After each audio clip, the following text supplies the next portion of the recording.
And welcome to a sold-out Texas Stadium in Irving, Texas for today's game between the defending world champions and the Dallas Cowboys. The weather, in a word, is hot. Almost 80 degrees already. They're expecting it to get into the low or mid-90s.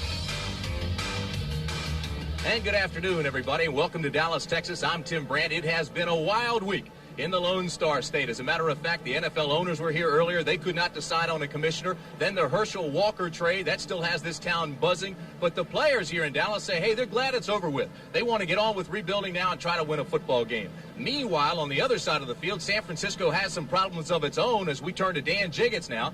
And it appears Joe Montana has not recovered sufficiently from the elbow injury he suffered last week and will not start. I talked to Joe before the game. He popped a bursa sac in the elbow of his throwing arm. He says it's very painful. And while he understands that, the decision not to start him at quarterback today, from a medical standpoint, from a competitive standpoint, he wants to play. And the other key for the 49ers today, though, is they've got to get their running game going. This may be a good opportunity with Steve Young starting at quarterback. We'll watch the running game. We'll also watch the passing game because Dallas is very thin in the secondary. As a matter of fact, they're thin everywhere. They'll dress only 40 players. 4 of them are brand new, just in from the Vikings through the Herschel trade. And Darren Nelson says he will not report and play for the Dallas Cowboys. So the depth is a factor with Dallas. Well, in the secondary, Isaac Holt is one of those guys that came from the Vikings, and he will play today. As a matter of fact, he may be pressed into service in the nickel situations. But the real key today for the Cowboys is how well does Steve Walsh play. They say that this offense is a quarterback-oriented offense. Now with Herschel Walker gone, we will see. All right, Dan, we're all set. Roger Ruzick will be kicking off for Dallas, and deep for the 49ers, Terrence Flagler and Spencer Tillman. And we'll talk a little bit more about Flagler as this game goes on. It'll be Flagler at the 6. That's a block, and there is a flag on that block as Flagler carries it out to the 18-yard line, and that's where the 49ers will start things off. The tackle was made by Manny Hendricks, and Hendricks will get a start today for Dallas because of the banged-up secondary there. We'll wait to see what the flag is. 49ers' most successful road team of the decade. And Ben Dreith, the referee today, tells you that it's going to be a clip against the 49ers. So number 89 on a receiving team, illegal block. That's 10 yards, first down. That's Wesley Walls, who had the push from behind. Right side of your screen, Wesley Walls, number 89, is going to come in and push the defender from behind. You see him right there. That's where he pushed it right in the back, and you cannot do that. That's how come the flag comes out. A lot of times when those defenders are running down on those kickoffs, they just get a little bit in front of you. You want to still get your block, so you push them in the back. Can't do it. First down, 49ers inside the 10 for Steve Young. His first pass of the game, and it's complete to Rathman. And Rathman goes out of bounds up close to the 15. Take a look at that offensive talent for San Francisco. Steve Young does get the start, and he'll be playing with the rest of that veteran line. Bubba Paris, number 1 pick back in '82. Guy McIntyre. Jesse Sapolo took over this year for Randy Cross. Collie Barton and Brent Jones, who took over with John Frank and Heller gone. Craig and Rathman are the setbacks. Rice and Taylor out wide. And on passing downs, Mike Wilson will come in along with Harry Sidney. Second down, call it 4.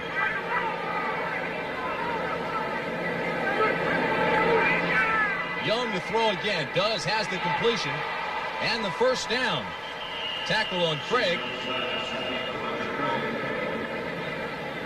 Lockhart got there along with Randy Shannon, the rookie. Let's set that defensive lineup for you for Dallas. Tony Tolbert gets the start, his first NFL start on the outside. They move Ed Jones inside along with Hamill, and on the other side, of course, Jeff Coat.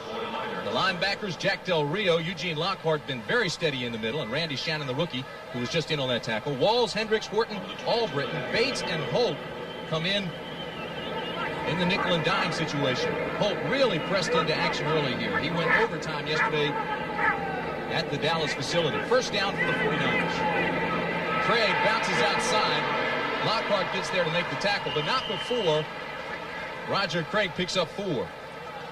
Tim, one of the keys for the 49er offense today is going to be, number 1, how well do their guards get out and block on the Dallas linebackers to get that running game going for Roger Craig, and how well does Tom Rathman block today, searching out the middle linebacker when they run up inside or going outside wide. San Francisco, as I mentioned, been the hottest team of the 80s. 49ers have won 17 of their last 19, 9 straight on artificial surfaces, and that's what they're playing on today. Second down and 5.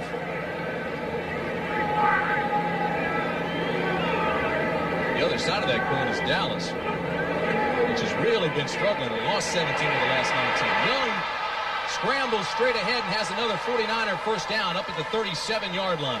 Tackle made by Tippins and Ed Jones. Gain of 11. The problem there for Steve Young is they had Eugene Lockhart. Watch him, number 56. He's going to rush the quarterback right up the middle of the offense, and as a result, Steve Young is going to get flushed out of the pocket. Because this play comes right up in his face, now you're going to see Steve he sees Eugene Lockhart. He says, hey, I got to take off. The one thing that the Cowboys told us they knew about Joe Montana was he liked to run straight up the field when he scrambled. They were concerned about Steve Young because they felt that he could get outside on him. Well, that time he just took it right up the middle of the defense. You see the numbers on Young. It's first down and 10 for San Francisco. The ball up close to the 38. Roger Craig left side with a hold to the 47-yard line before Randy Shannon can trip him up. You saw Roger that time when he hit the corner. Guy McIntyre is leading him outside. One of the things that's difficult to do for running backs is to get timed up with their guard, so when they pull, it's like a swinging gate. When that guard makes his block, that running back can hit the corner and get along the sideline. Roger Craig and Guy McIntyre have to get in concert on that, along with Bruce Colley. So when you hit that sideline, you get the block from your guard, and that springs you up the field. You mentioned how sensitive the 49ers are about their running game. It has not been as successful as they wanted. They also have not scored many points in the first half. It's second down and 1.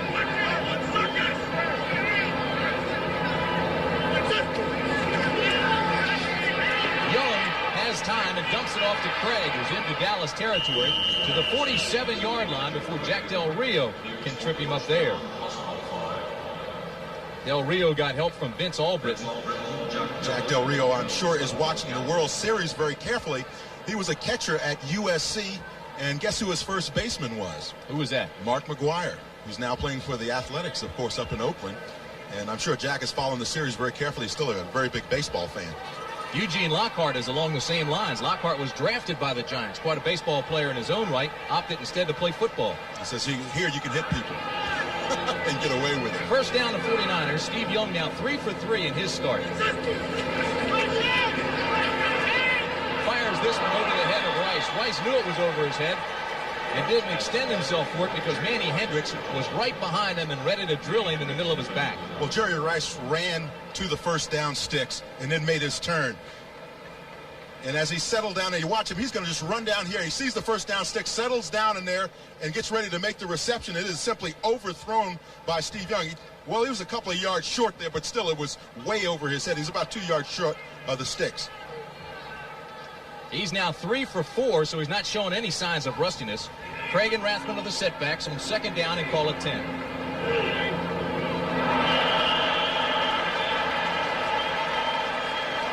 I don't know what drew him, but Barton fired off quickly. And unless he was drawn, which I doubt very seriously, this will be the second penalty. Start, number 79. 5 yards, second down. Harris Barton is going to be right on the left side of your screen. Watch, he's just going to take off. Almost done while they were sitting back in the huddle there. He just took off. He had a nice down block there, though. He was going to come down on Ed Too Tall Jones' legs. Robert Williams and Ron Francis are both out of that secondary for the Cowboys. So Manny Hendricks moves from the left side to the right side and second and 15. Steve Young rolls that way, and the play is whistled dead. There's a flag at the 45-yard line. Ben Dreith is our referee today.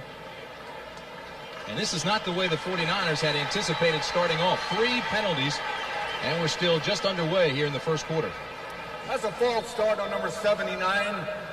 5 yards and it's second down.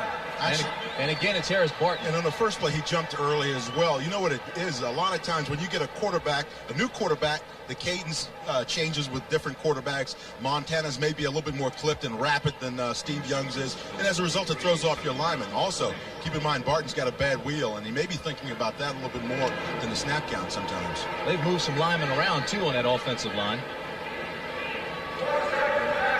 Young man number 79 is a pretty good football player. He can play inside at the guard positions as well as playing offensive tackle on either side. Very flexible and a very good pass protector. Ben Dreith is asking the clock officials to put 4 seconds back on the clock. See the penalties against San Francisco. One major concern now is it'll be 2nd down and 20. One major concern for the Cowboys is if the 49ers go to their passing attack, and if they ever go to 4 wideouts, which they very rarely do, they'll be hard-pressed to put a nickel or dime package together. They don't have enough defensive backs. Rice in motion on 2nd down and long. Roger Craig straight ahead, and he's met by Eugene Lockhart. Lockhart's been on a tear over the last 2 games. He's had an interception, a fumble recovery, a touchdown, half a sack, 3 passes broken up, and 21 tackles. Well, you know, Everson Walls told us yesterday on a bad day, Eugene Lockhart's going to have about 11 tackles. But the key there, though, again, as I mentioned about the 49er offensive line, is if you're working cooperative blocks along with the guards and centers, they have got to slide off and get to that middle linebacker because Eugene Lockhart is very active in the middle for the Cowboys. Horton and Albritton now are the 2 deep backs in the secondary for Dallas. They know it's going to be a passing situation on 3rd and 18. They have all 6 of the defensive backs in the game, and Young will scramble out, and he won't get the first down. As a matter of fact, he gets just beyond the original line of scrimmage, and again, he's tripped up by Eugene Lockhart, who got help from Tony Tolbert.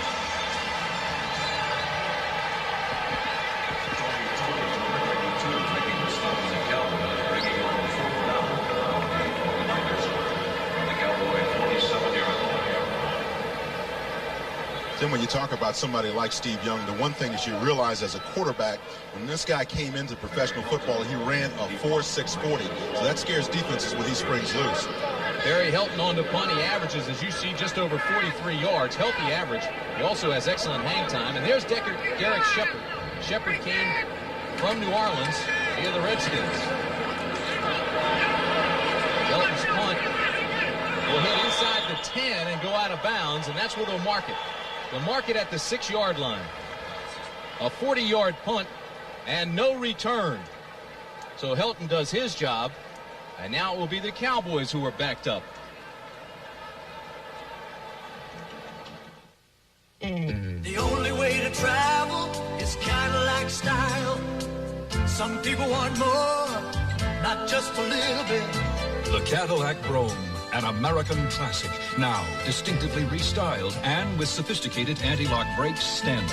Brome, the longest production car in America, remains America's personal limousine. Cadillac style. Cadillac style. Hey, Radio Shack's having a great sale. Everyone's having a sale. Oh, yeah, listen to this. Radio Shack's $49.95 micro-cassette recorder's just $33.88. A $19.95 AM/FM pocket radio, now only $10.88. And over $100 savings on an AM/FM stereo cassette car radio. Even an AM/FM clock radio with cassette for only $59.95. Ellen? Keep talking, I'm listening. Check your Sunday paper for Radio Shack's spectacular fall sale supplement. Or pick one up today at Radio Shack, the technology store. What is the taste of dry? It's bold, clean, and less sweet. The taste of dry is Michelob Dry, brewed longer, so taste after taste. There's just no aftertaste. Michelob Dry, bold taste with no aftertaste. 8 minutes, 54 seconds remain first quarter. San Francisco drove 45 yards, held the ball 6 minutes before penalty stopping. And now the Cowboys with Steve Walsh start life after Herschel.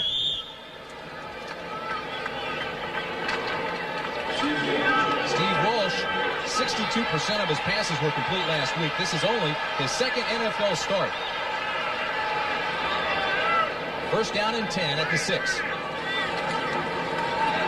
In his own end zone, throws over the middle and has it complete to his tight end, Steve Folsom, at the 32-yard line. Jim Fawnhorst made the tackle, but it's a gain of 25.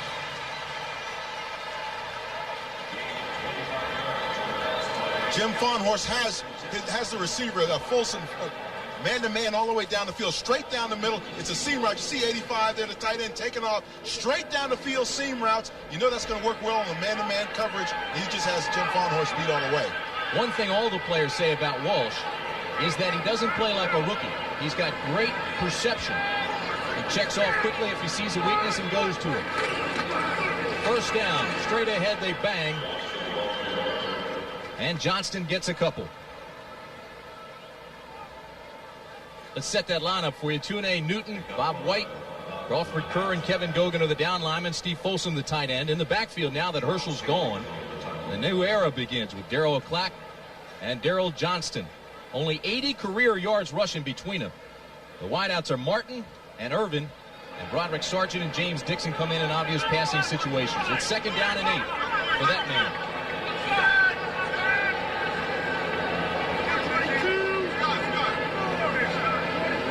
Checking off now. Black may have lost a yard. Great penetration by the San Francisco defense led by Charles Haley and, of course, Michael Carter, the big 6-year veteran out of SMU. Defensively, it's Holt, Carter, and Fagan. Holt starts for Larry Roberts, who's banged up, has a shoulder injury. Holt himself is hurt. He has hip problems. Haley, Fawnhorst, Michael Walter, the leading tackler for San Francisco, and Keenan Turner. And in the secondary, Pollard, Griffin, Fuller, and Brooks. Tom Homo will come in passing situations, but Ronnie Lott is not playing today. 6 defensive backs now as Johnny Jackson comes in for San Francisco on 3rd and 8. Walsh out of the shotgun. Has pressure. Throws it across the middle, has to complete to Irvin, and Irvin has another Dallas first down. Chet Brooks made the stop, but Irvin had him beaten. A gain of 10. Now, I'm sure the Cowboys saw what happened in the situation last week against the Saints with the 49ers. They saw the slant route. You see a pick up underneath. Michael Irvin comes up underneath, and that's the same thing that the New Orleans Saints were having a lot of success with last week against these 49ers. Crossing patterns. Expect to see a lot of that today out of the Cowboys. Dallas moving the ball early here. Started on their own 6. 6 minutes, 5 seconds remain first quarter. Tim Brandt along with Dan Jiggins. On first down, Walsh to throw again. Looks deep. Goes to Irvin and has another Dallas first down. In San Francisco territory. The tackle was made by Pollard. Irvin wanted a flag. Thought Pollard was a little bit rough after the play. A gain of 14. Michael Irvin came down, ran a 15-yard comeback, and just settled down in there. And he's going to be on the right side of your screen. He'll come into view here in just a second. But you can see Steve Young's got some nice protection. See, he's got those passing lanes in front of him. He can see downfield. Irving on the comeback again. Push the defensive back off, then come back to the football. Give your quarterback an opportunity to squeeze it in there. Walsh is 3 for 3, 50 yards. Darryl Clack off the left side, inside the 40 to the 39-yard line. So Steve Walsh off to a quick start. I like what the Cowboys offensive line is doing up front. You see them reestablishing the line of scrimmage. That's what you want your offensive line to do. Get those defensive linemen off the line of scrimmage and get their feet pushed back about 3 or 4 yards. Then you know you're doing your job and give your running back an opportunity to get in there and get a couple of yards. Jimmy Johnson, the only head coach in the NFL without prior experience in the league, has a 10-year contract, youngest NFL coach. Cowboys go to 3 wide receivers. On 2nd and 6, Walsh has some problems. And they're going to call in the grasp. Threw it right at Pete Kugler. Pete Kugler will get credit with the sack. Pete Kugler on the stop for San Francisco. Pete Kugler, number 67, is going to come from right in here. He's going to come in on a hard rush, and Steve Walsh is going to try to get out of there and try to move over to his left side, but it's just not going to work out because Kugler gets a nice block, and you see the twist in there. The work, the defensive tackle and the defensive end was Haley, number 94, and both of them end up getting close to the sack. Of course, Pete Kugler gets it. A loss of 7, so it'll be 3rd down and 13 for the young Cowboys. They are young. That twist is when those defensive linemen, you see them cross each other's paths and get to the quarterback. They need 13. Walsh goes deep. Almost a marvelous catch by Martin. He couldn't hold on, though, but he paused for a second, came behind the defensive backs, laid out and couldn't hold on. But I tell you what, though, Jeff Fuller made a nice defensive play. They're just reaching in and popping that ball out at the last second. Jimmy Johnson says that's all right. It was a good drive. Come on off. We'll have to get it back. Mike Saxon comes on to punt. He's having a fine year, as you can see there. And it's John Taylor, number 82. One thing you don't want to see, though, is your punter having a great year. That means he's kicking a lot. Taylor led the NFL in returns in 1988.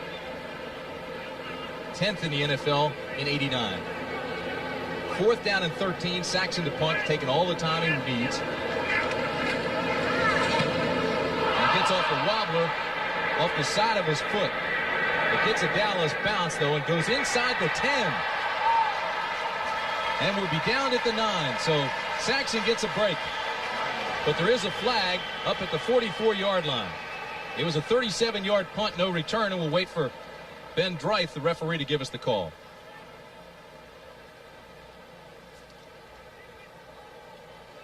It's against San Francisco. 24 on a receiving team was holding after the kick. They get the football after a 10-yard penalty. So it's Harry Sidney who's called for the penalty. But the bottom line is San Francisco will have the football, but they'll be backed up even further than they were the first time. Inside the 5, they'll mark it at the 4.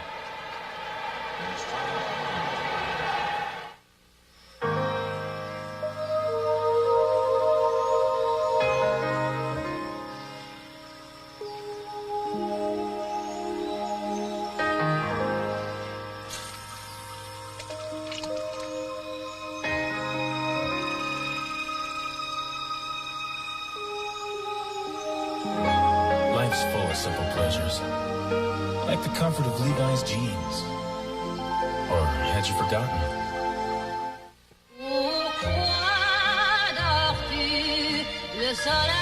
The curve of a sleigh bed.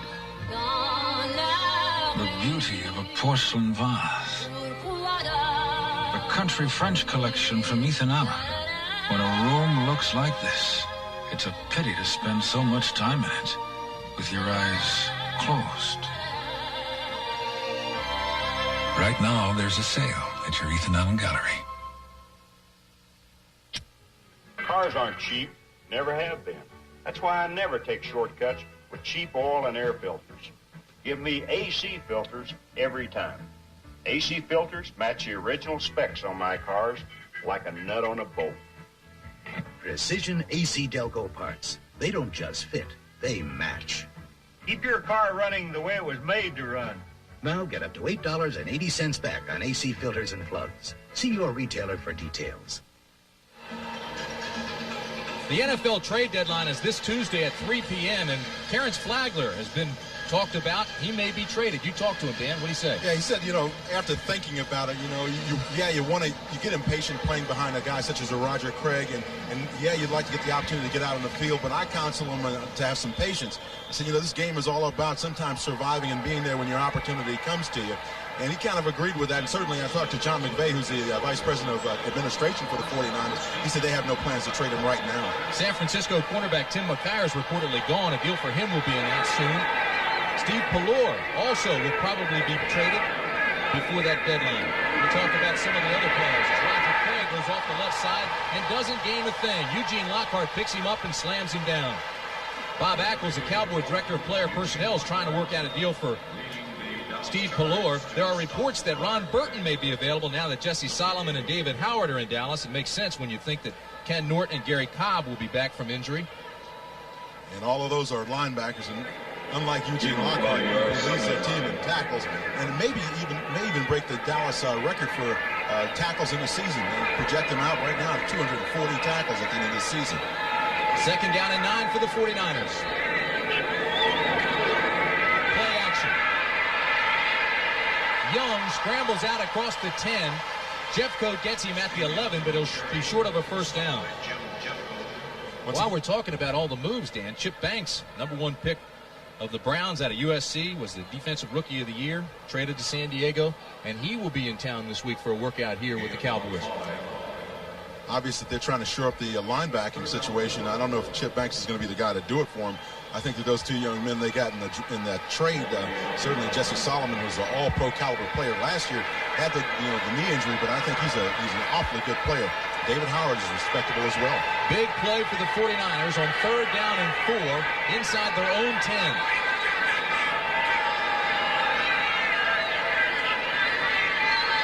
Young throws it up top. They're working on walls. Incomplete. It was intended for Taylor and overthrown. The reason why Steve Young had so much time to throw the football, though, was Tom Rathman got a great block in the backfield. See his man go flying up in the air. You know, he's a throwback, one of those guys that used to play in the 30s and 40s. You know, tough guy in there.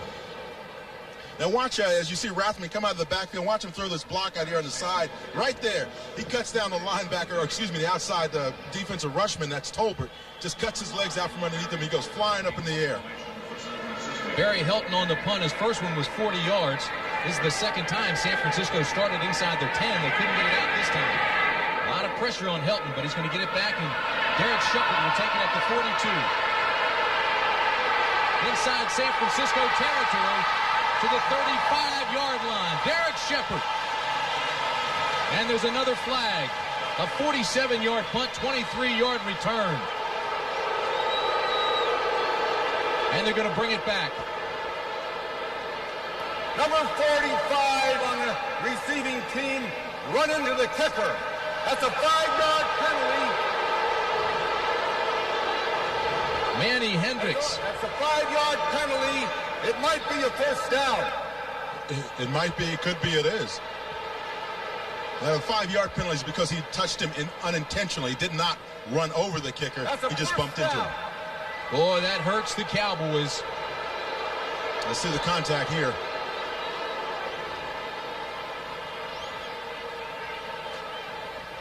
Everybody's getting blocked in there. I don't understand how you can make that call when people are getting blocked into the kicker. Not much contact either. I see what it is. Manny Hendricks went up to try to block the kick, came down, and then hit the ground and rolled it to the kicker. Nickel and dime, let them play. It's a contact sport. First down for the 49ers.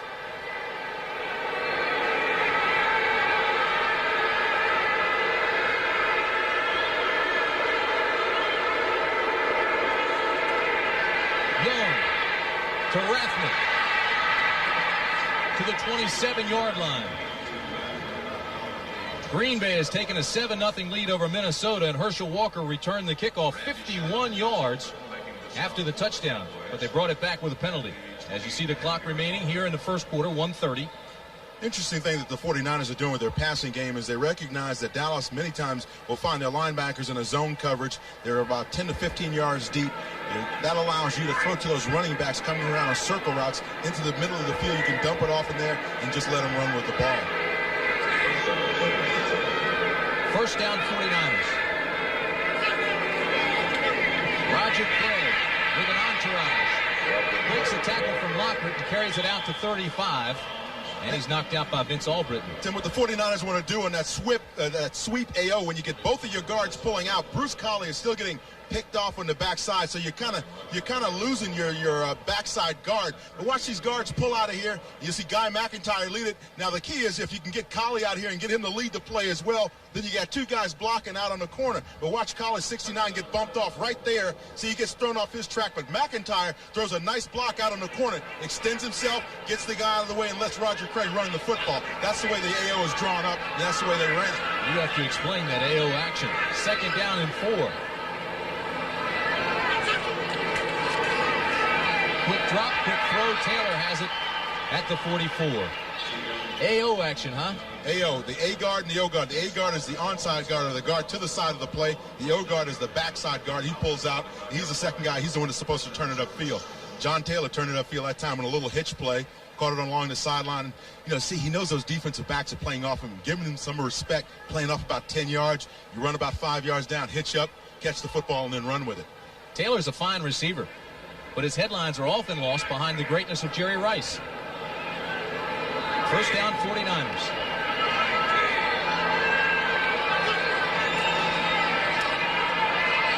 Young with with the dish off underneath to Rathman, who gains 2. Young looked deep, couldn't find anybody. Good coverage by the Cowboys, although Taylor thought he was open. And he just dumped it underneath to his safety valve, who was Rathman. The one thing about throwing to the running backs coming out of the backfield is, you know, Eugene Lockhart, if he's not up on the line of scrimmage, he's going to be coming up to get that running back. And that's the end of a scoreless first quarter from Texas Stadium.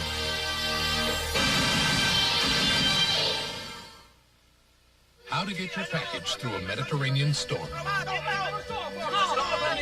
Most Federal Express overseas employees are from overseas, so they not only know the local customs regulations, they know the local customs. And that helps your package sail right through.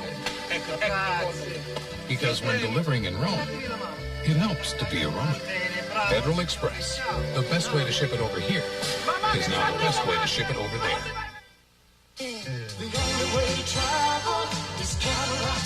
From new, more powerful sequential port fuel-injected V8s to the only roadster in the world with advanced traction control. From energy-absorbing crush zones designed to protect you and your family to the added control of sophisticated anti-lock brakes. This is the substance of Cadillac style. Cadillac, Cadillac, Cadillac style.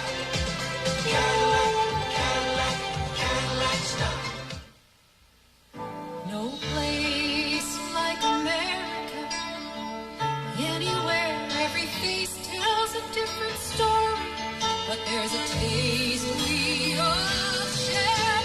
America's meat and potatoes, quarter pounder or McDLT, golden fries, great America's way. That's meat and potatoes, McDonald's USA. We're looking at serious love. When it comes to Major Dad's daughter, There's something about the guy. can this officer remain a gentleman? Major Dad, Monday. Everybody out on the coast and across the nation, for that matter, thinking baseball this week and next. And look at this trend. How about that, Dan? The 10-year trend, but I tell you what, the way the Giants looked the other night against the A's, I don't know if it's going to happen in '89. Dave Stewart's shutout was the first in a World Series by an Oakland pitcher since the team was based in Philadelphia. Tonight, Big Daddy Rick Russell goes against Mike Moore. You know, throughout the regular season, the A's had difficulty against right-handers and change speeds, and he certainly does that. He throws a lot of stuff, a lot of junk. I remember him in his 2 tours with the Cubs in Chicago. Second down and 9 for the 49ers.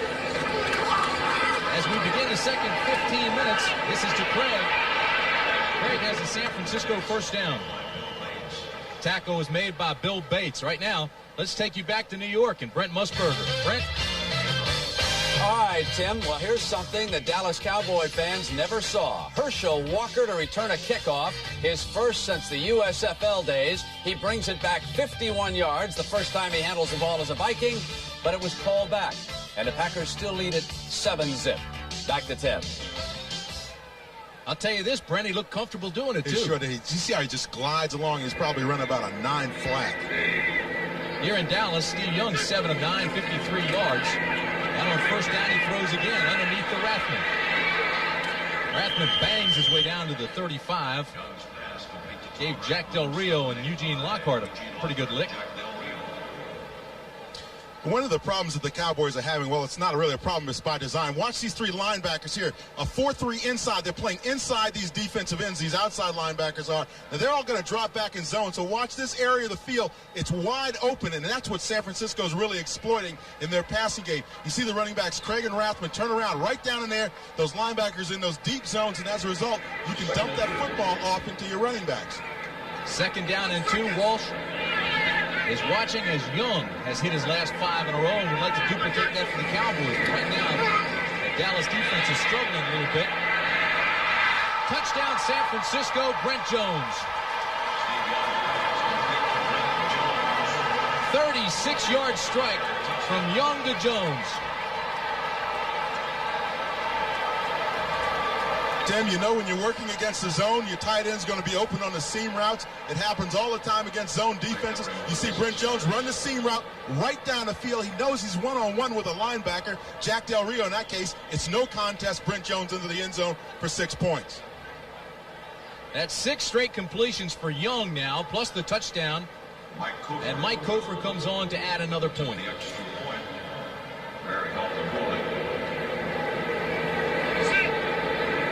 It's snapped and hold, and the kick is good. So Brent Jones with a 36-yard touchdown reception, and San Francisco is on the board with 13:25 remaining in the half. Dry is bold and wet. The taste of dry is less sweet.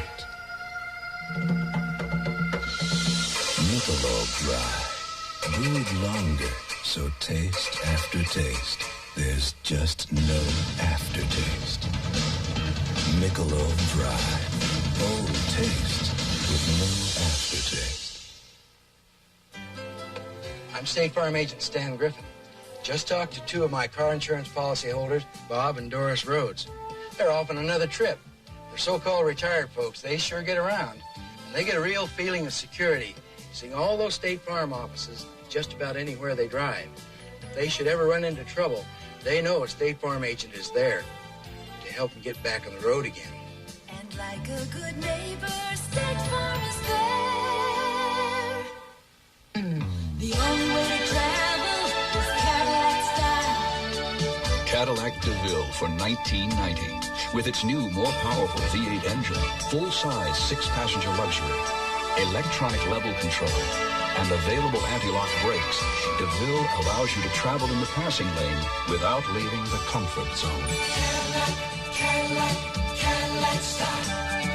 Cadillac, Cadillac style. The Herschel Walker trade was certainly one of the most unique trades in NFL history, one of the biggest. It appeared it was a 12-for-1 deal, 5 players and a #1 pick, the players here, and conditional picks. Now, Darren Nelson has already said he won't play for the Cowboys. As it breaks down, it's really not a 12-for-1 deal. Those conditional picks are tied to players who reported this week. For example, if Jesse Solomon is released before February 1st and the Cowboys get another #1 pick, it's very complicated. There was a report that Steve Walsh was tied to that deal. Jerry Jones emphatically says that's not true. And another report said if Herschel signs a long-term deal, that Dallas gets a cash payment. We may never know everything about the deal. We know this.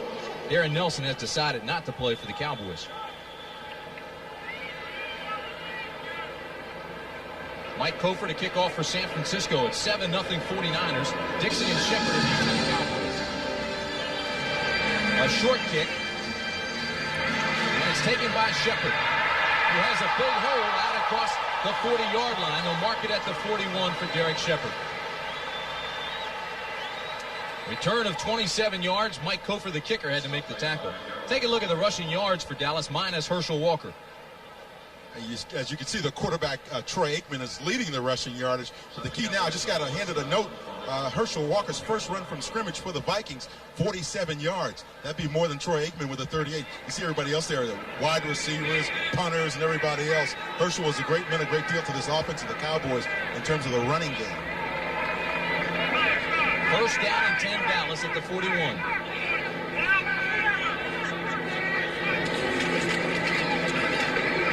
Clack gets back to the line of scrimmage, maybe. Charles Haley met him and drove him back. Cowboys tried to run the counter OT. That's where you pull your backside guard and tackle to come in and block. But watch Nate Newton, number 61, as he tries to turn into the hole. You'll see the hole develop very nicely for the Cowboys. But watch Newton, number 61. He'll have to turn around and block his man, Charles Haley, who unfortunately meets the running back in the backfield. Second down and 10. San Francisco leads 7-0, 95-yard drive. Young to his tight end for a touchdown, and this pass is complete to Darryl Clack. Gain of 5. Tackle made by Michael Walter.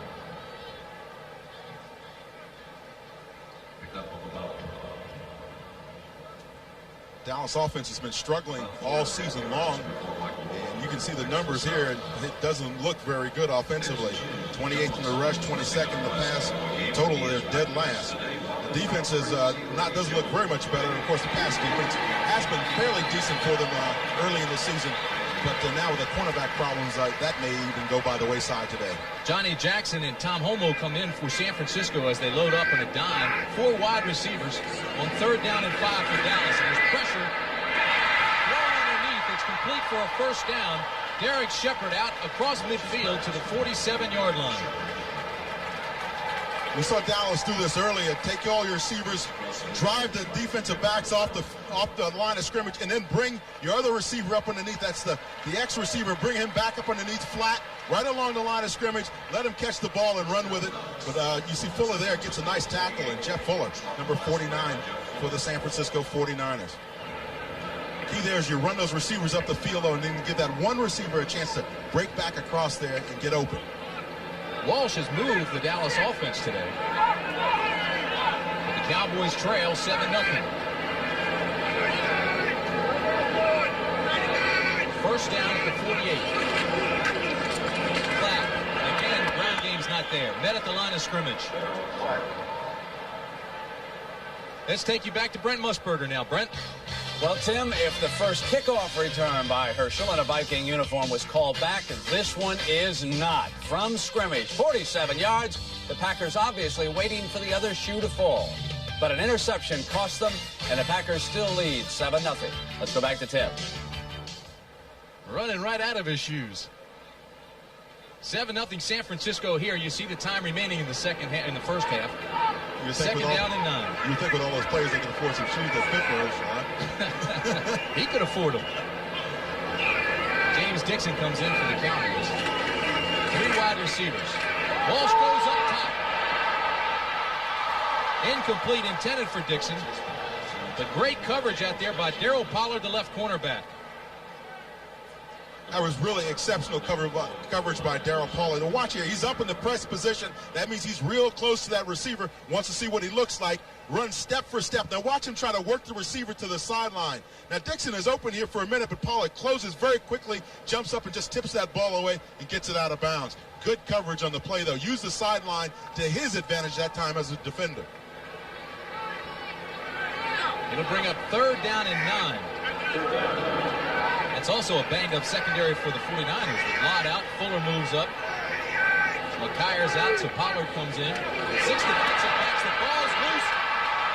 And the Cowboys get it back, but they'll have to punt it. So on 3rd and 9, they put it on the ground, and turnovers have certainly been a key for Dallas this year. Although they get that one back, they're -5 in the giveaway-takeaway ratio with 11 interceptions and 2 lost fumbles. They get that one back, but it hurts just as badly because they have to punt it. Boy, Charles Haley had enough time to read Pete Rozell's name on the football. Had it down as he was sliding along the ground and just slipped out from underneath of his arm. But Walsh never really got the snap from center. Mike Saxon will be punting to John Taylor, and he's dangerous. Taylor standing at his own 15. That ball goes past the 10-yard line. Chances are John Taylor will let it go. Saxon shanked his first punt, but got a big Dallas bounce. This, too, is a tail wagger. Taylor takes it at the 19. Gets a block and returns it across the 30-yard line. And San Francisco will start with its best field position of the day. So it's a 38-yard punt, a 16-yard return, and the tackle was made by Bill Bates.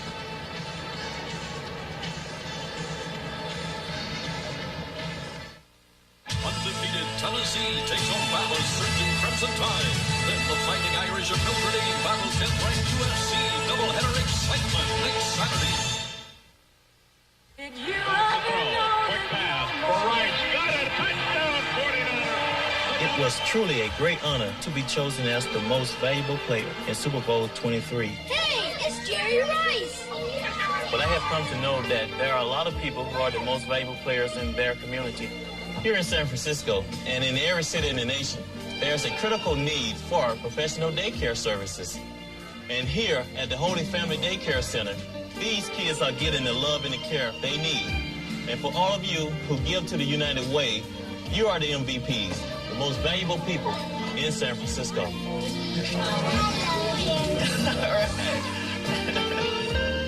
Out there are the people who give to the United Way because they care. They are the real MVPs. So from this MVP and his family To all of you, I want to say thanks. The United Way, it brings out the best in all of us. This message furnished by the National Football League. CBS Sports coverage of the National Football League is sponsored by Michelob Dry. Bold taste with no aftertaste. Mick Dry refreshes completely. The good time, great taste of McDonald's. And by Cadillac and your local Cadillac dealer. Discover why the only way to travel is Cadillac style. The Lone Star State is hot today. Temperature expected to get into the mid-90s, and you can see it's already having an effect. Humidity is also a factor. And when San Francisco played Tampa Bay, I believe it was in the 90s, wasn't it, Dan? When That's right, and they had some problems. And, of course, anybody that comes down here and plays in this heat's going to have some problems. You know, so the Cowboys are in the shade, the 49ers are in the sunlight. Strategically placed. First down for San Francisco. Craig is hit immediately. Jeffcoat and Hamill are there. Dean Hamill made the initial hit. Jeffcoat cleaned up, but it's a fine defensive play by Dallas. Dean Hamill did not get to start the game actually today. Willie Broughton, number 79, started in his place. Now, what Jimmy Johnson, I'm sure, is trying to do is get some more speed out of that defensive front four. He mentioned that to us the other day. Said, hey, look, I need to get some guys up front that can really go for me. Now, Hamill's a small guy, and maybe now they figured a quick rush would do. Brings up 2nd and 12. We told you the Cowboys ranked last in the NFC defensively against the run. Young in trouble. Lockhart has him and takes him down. Eugene Lockhart had him. There was no call in the grass, so he lunged and took him down. Eugene Lockhart comes on the blitz right up the gut of the offense. Just comes in there, chases Steve Young around for a bit. And watch him. He's just going to take off. Do that little setup now. Now he's going to come in and he sees that guard doesn't see him right now. You can see the guards turn their backs. And Jesse Sapolo, the center, also turned his back. That allowed Eugene Lockhart to get in there, get after that quarterback and make the sack. That's his 8th tackle of the day already. As bad as things have been for Dallas, that guy right there is having an all-pro type season. They call him Eugene the hitting machine. Wears no pity on his shoes when he practices.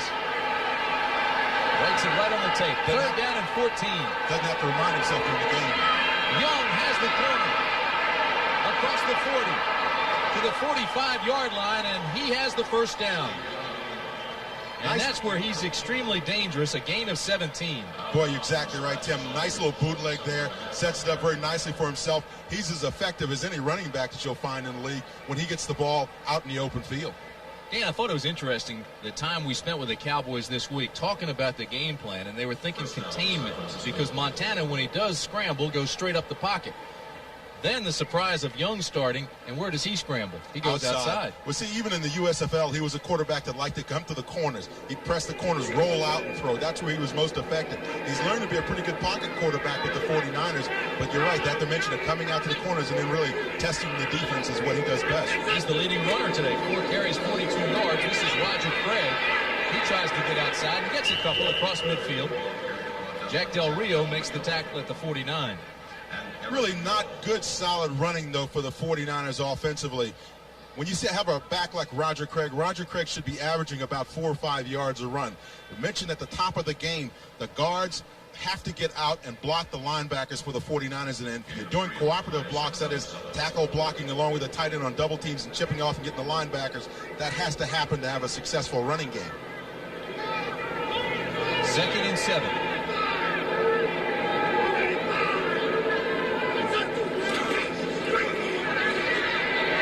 Side. Willie Broughton makes the stop. A gain of 3.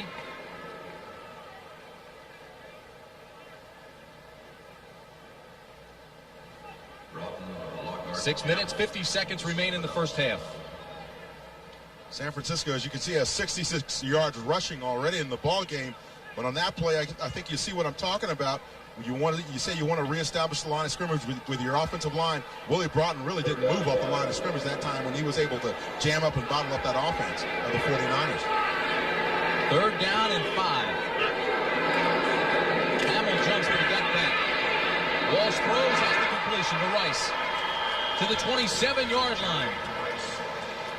Inside the 30-yard line, Vince Albrecht. A gain of 20. Jerry Rice on the crossing route. He just simply beats Manny Hendricks here. Now, see, there's a little push-off. He pushes off of Manny Hendricks, goes into the middle of zone defense. Nobody else picks him up. You see linebackers. Shannon, number 94, is coming back there trying to cover him 20 yards downfield. Ed Too Tall Jones has moved into the defensive tackle position after 15 years in the NFL, working against Bruce Colley and Jesse Sapolo, and both of them had a nice time with Ed Jones. Pretty good matchup. Jones is 270, Colley's 275. This is Roger Craig to the 22, and again it's Eugene Lockhart making the tackle. Tim, that's what I'm talking about, though, when you come outside and you run that sweep. You see how Guy McIntyre was probably one of the best running and pulling guards in the National Football League, got out front of Roger Craig that time, gave him that nice lead blocking out front. That allows Bruce Colley to tuck it up inside. And watch these guards. Watch these two guys as they pull out on the play. Watch them make their blocks. Now, as you see, number 62, Guy McIntyre, right there. Good block on Ray Horton. Then you see Bruce Colley come over and throw his block. That allows that running back to squeeze up in there and get those couple extra yards. It's tough to stop pursuit, though, and that's what Lockhart does. Second down and 6, and flags fly.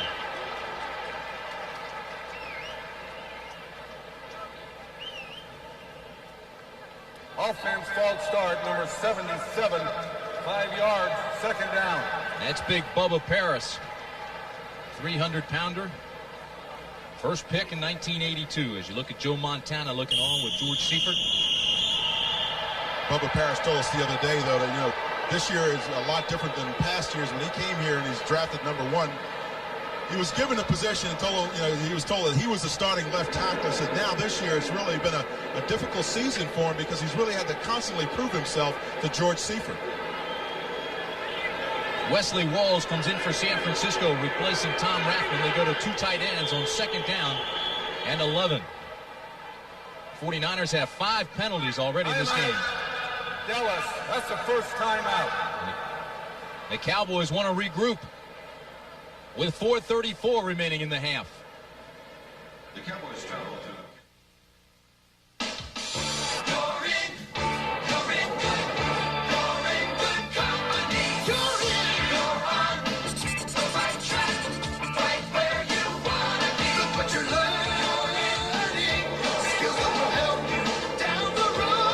Joining the U.S. Armed Forces to get high-tech training could be the best move of your life.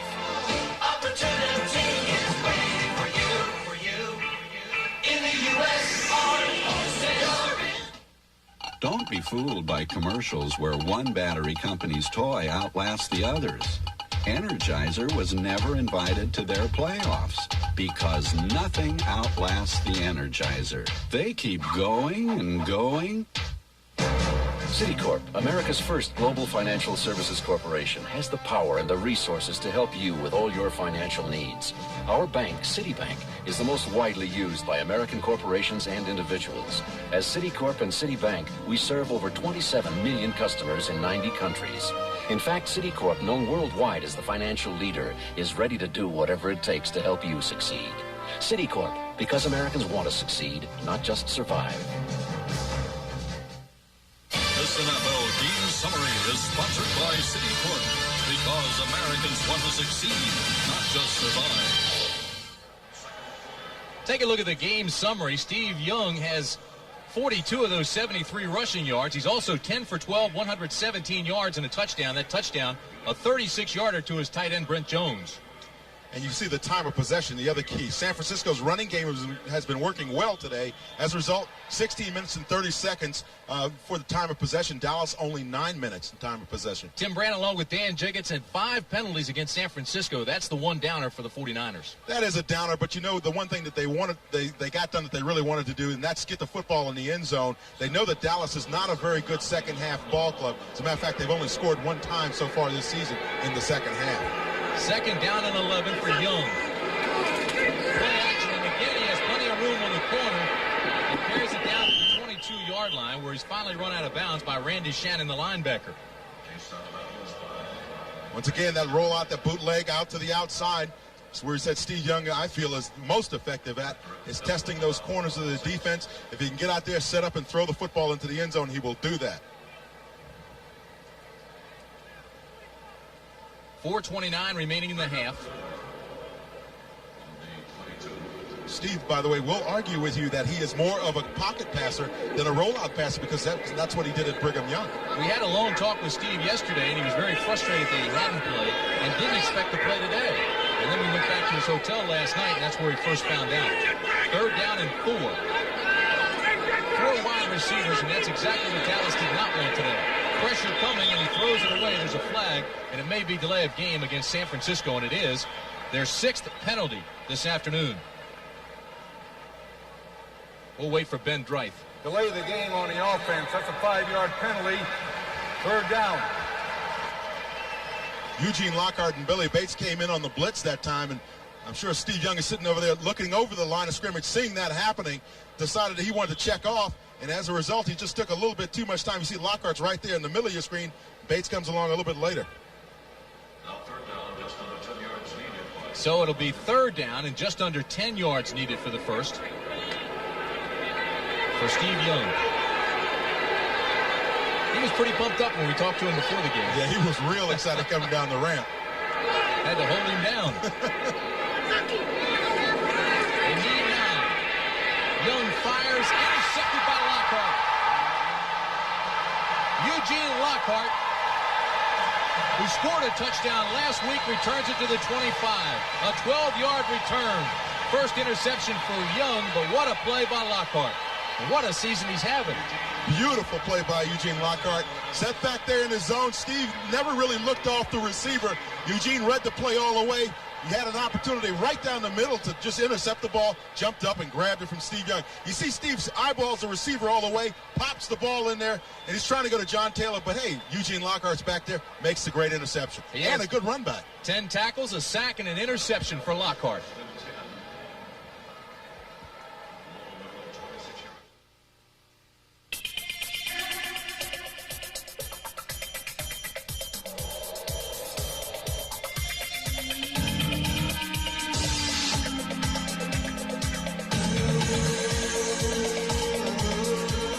Introducing the new BMW 5 Series sedan. The spirit of a car company, sculpted into 3,400 pounds of steel, glass, and leather. For a beer of a thirst, I reach for it first. I can drink a lot more, and it settles the score. Four singles, number 7, the taste is pure heaven. It's the drink of the moon. It's playing Alston, and Moose Louis' lips. It shakes Eric's hips. So look out, Pepsi, the move is on. Now we're singing the Diet Coke song. Diet Coke has the real cola taste you can drink a lot more of because it's just 1 calorie. Yo, just for the taste of it, Diet Coke. So I'm running late. I had to call Phoenix, so I'm using this other long-distance company. I dialed the wrong number. I got this guy in Fiji. What? Is this Phoenix? No, you reached Fiji. I dial again. Fiji again. What are you So I kidding? called the operator for credit. She said I'd have to talk to customer billing. I said, AT&T operators gave me instant credit. She said, you are not dealing with AT&T. Well, I am now. People who thought they could do better than AT&T are coming back for the real value. Aren't you glad you never left? The bear-killing Bucks take on the Skins. The Saints try to derail the Rams. A day of regional excitement next Sunday. Tim Brandt along with Dan Jiggets in a very hot Texas Stadium this afternoon. 49ers lead the Cowboys 7-0, but Dallas has just made a big defensive play stopping a San Francisco drive with Eugene Lockhart making the interception on Young. Eugene Lockhart, is no question, is having a Pro Bowl kind of a season down here in Dallas. First down for Steve Walsh and the Cowboys. The ball at their own 25. And the ball is dropped. Second time this afternoon that Steve Walsh has put the ball on the ground. The Cowboys do get it back.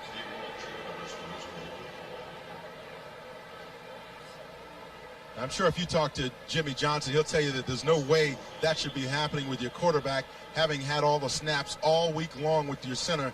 Bob White has got to get the football back to the quarterback, Steve Walsh. You can't have those kinds of mistakes in a game, in a critical situation like this, after Lockhart makes a great interception for you. Second down and call it 12.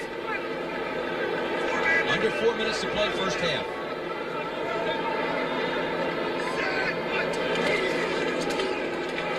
Clapp. And boys, he had a tough time finding some running room today.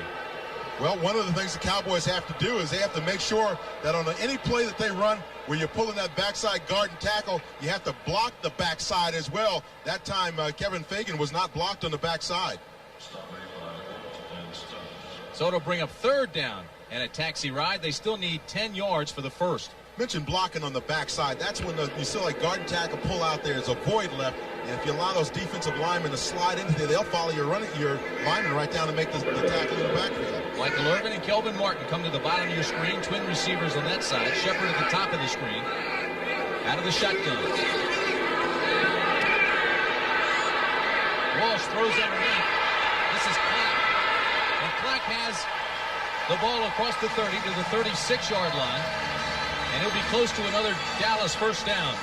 Tackle was made by Keenan Turner and Jeff Fuller. A gain of 11.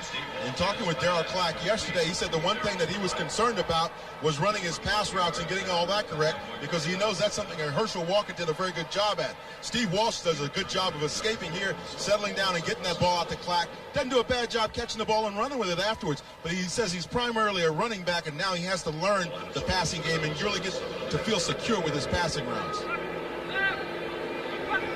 Cowboys are going to have to use the clock effectively now. It's at 2:20 remaining first half. First down and 10. Black. Met again at the line of scrimmage. Pushes the crowd and gains maybe 1. Kevin Fagan will get credit for that tackler as we approach the 2-minute mark. 2:05 remaining. And it stops at 2:05. Really, when Darryl Clack ran that football, he should have run a little bit further outside. Watching this area in here, that's where the hole really is for Darryl Clack. He tries to take it up between the guard and the center. Crawford Kerr makes a nice block inside. You see him bump the down lineman and get onto the linebacker, Michael Walter, 99. Clack just simply ran into the wrong hole. Timeout, Dallas.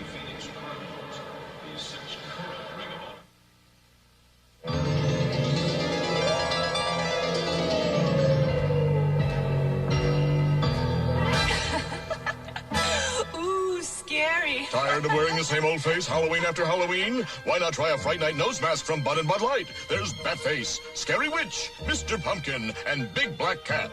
Best of all, these amazing masks are available where Bud and Bud Light are sold. So, next time...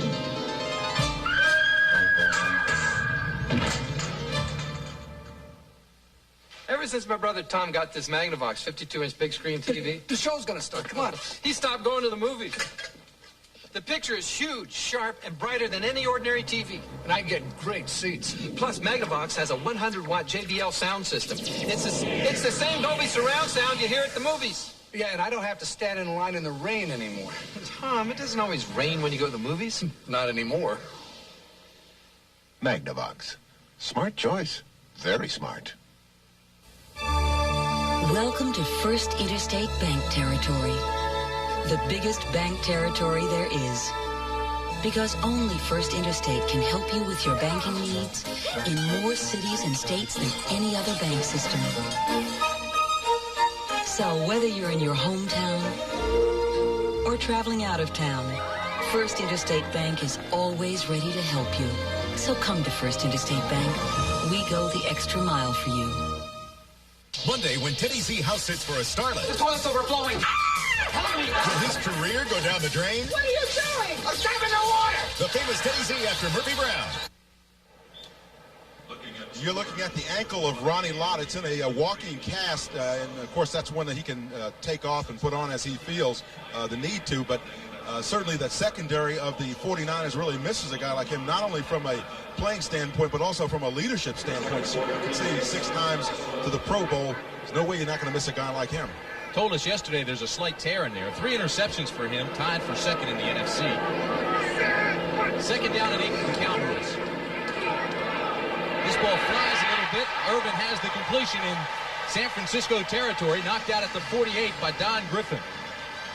You would expect the combination of Steve Walsh and Michael Irvin to hook up at least a couple of times today. Certainly they had a lot of success together at the University of Miami. The ball was fluttering, but it got to Irving. The 2-minute warning, a gain of 13. You've been staring out there all day. What are you doing? Trying to figure out which computer is the most powerful. Well, that's easy. The one with the most memory, megahertz, MIPS, you know.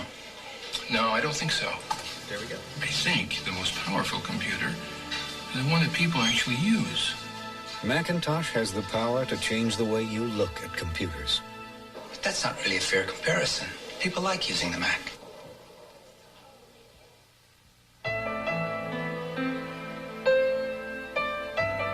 There are those who fervently believe that true perfection is found in the details. At the Bavarian Motor Works, we gave that belief a name. We call it the BMW 735i. Beautiful, to be sure. Yet perhaps the most beautiful thing about it is its spirit. It's 32 degrees. And Jan Trumpeter is learning all about her antifreeze. The hard way. Why is this happening to me? Don't push your luck. Guarantee it with Advanced Formula Prestone. The lights on these cars are running on battery power alone. And in the end, only one, the car with the new Die-Hard battery, our most powerful ever, is able to start. Great low prices every day, Die-Hard power. That's your money's worth and a whole lot more. Next Sunday, our NFL regional coverage begins at 12:30 Eastern Time, 9:30 Pacific with the NFL Today. Then you'll see one of the following games. Take a look at the menu. Tampa Bay at Washington, Dallas, Kansas City. That's where we'll be, Dan. Minnesota and Detroit. And those games will be followed by Game 2, New Orleans against the Rams, the Giants at San Diego, and Atlanta against Phoenix. So check your local listings as the NFL continues here on CBS. First down and 10 for the Cowboys. You see the time remaining in the half. 6 defensive backs for San Francisco as Homo and Jackson come in for the 49ers. Backside pressure underneath to the tight end. And Folsom carries it down to the 43-yard line. Tackle was made by Chet Brooks. Right now, let's take you back to New York. All right, Tim, Herschel Walker continues his impact. They have to watch him, and Rick Finney barrels up the middle, and the Vikes now lead it 10-7. Back to Tim.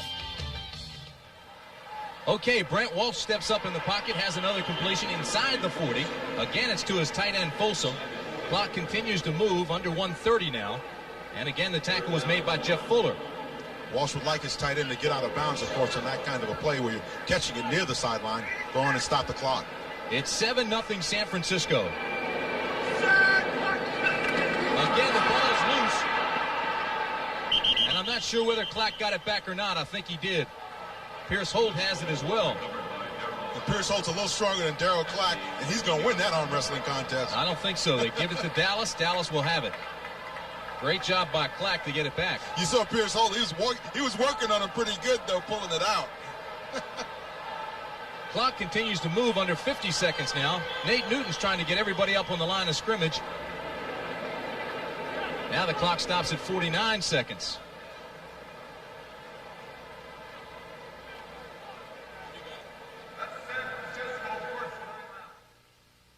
Most men won't even discuss it with their wives, but when they start losing their hair, they talk about it with me.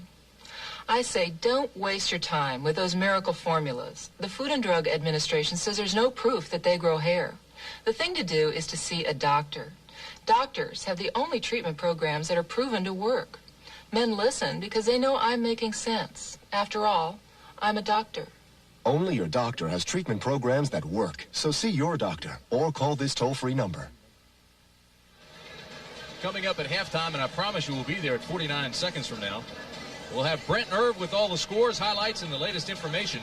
Leslie Visser has a story on Chicago Bears All-Pro Dan Hampton, who once again is contemplating retirement. You talked to him this week, Dan. Yeah, he says, he's having a tough time, and of course this is a very difficult decision for Hampton to make because he loves playing the game so much. When you think about a guy like him leaving the game, of course the natural thought is that maybe he's going to join this business.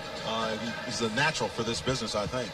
Jimmy Johnson, I mentioned, is the youngest coach in the NFC, but he's being educated and maturing quite quickly here in Dallas.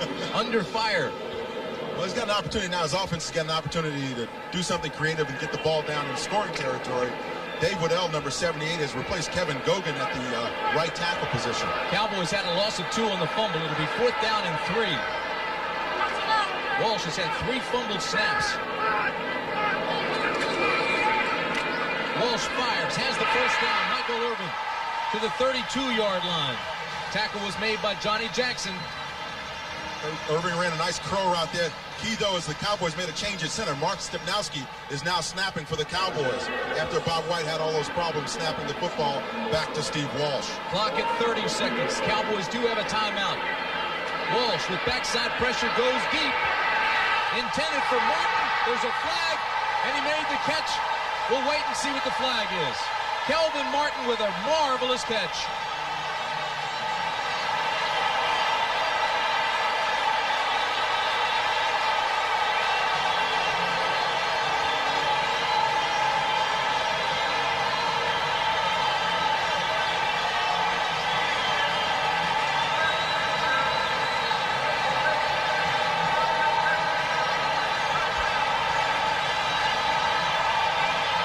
So the Cowboys are on the board. The flag is picked up.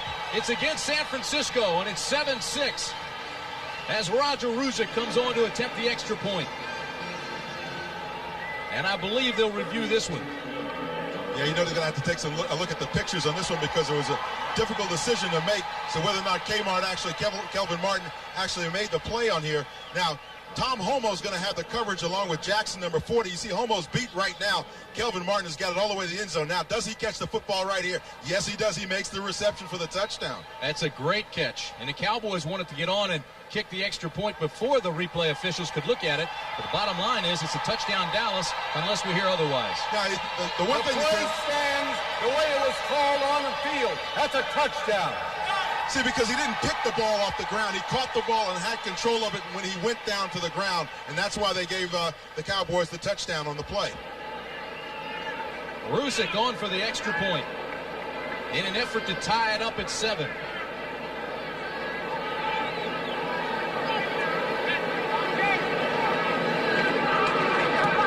And it's good. So we're deadlocked. San Francisco 7, Dallas 7. What a play by Kelvin Martin. The man they call Kmart.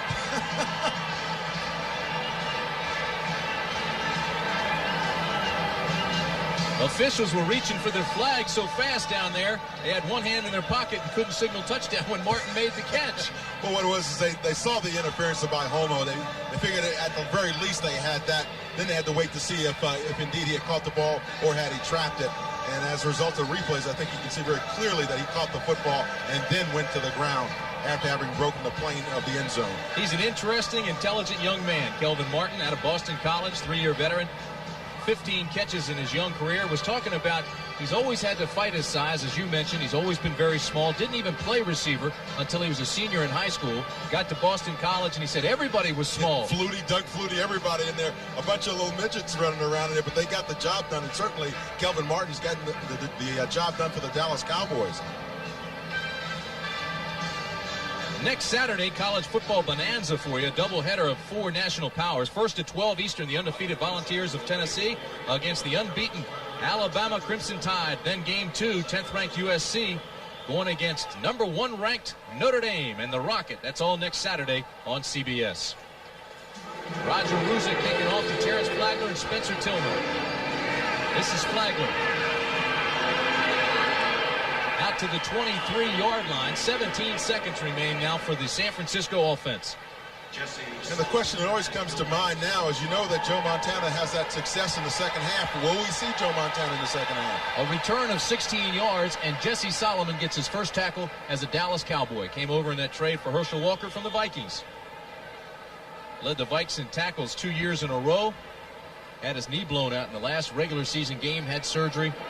And now he's coming back. Here's a look at Joe Montana. And whether we see him or not, we'll wait to see. 17 seconds remain in the first half. And that'll do it.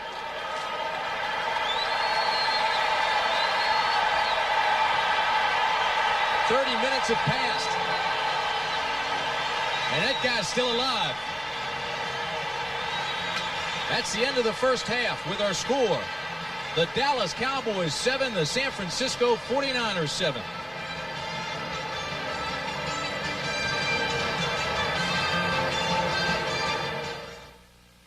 CBS CBS Sports coverage of the National Football League is sponsored by BMW, the ultimate driving machine. Apple Computer, make your ideas fly with Apple Desktop Media. And by the Die-Hard Battery, now with more power when you need it most. I'm telling you, she sold my house just like that. Dorothy Thompson, Century 21. They listened to me, so they knew what I wanted. Century 21? Yeah, my broker sold my house, and I wasn't even in town. The Century 21 system sells more homes than anybody else because we have more experience than anybody else. But don't take our word for it. Ask a friend. Come with us. We found this house that supports everything. I'm going to live here forever. Century 21. Since ancient times, astronomers have defined an eclipse as a celestial body moving across the face of the sun.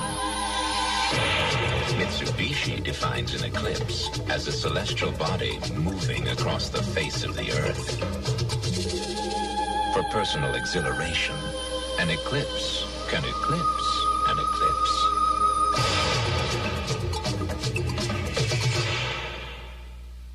We're looking at serious love. When it comes to Major Dad's daughter, There's something about the guy. can this officer remain a gentleman?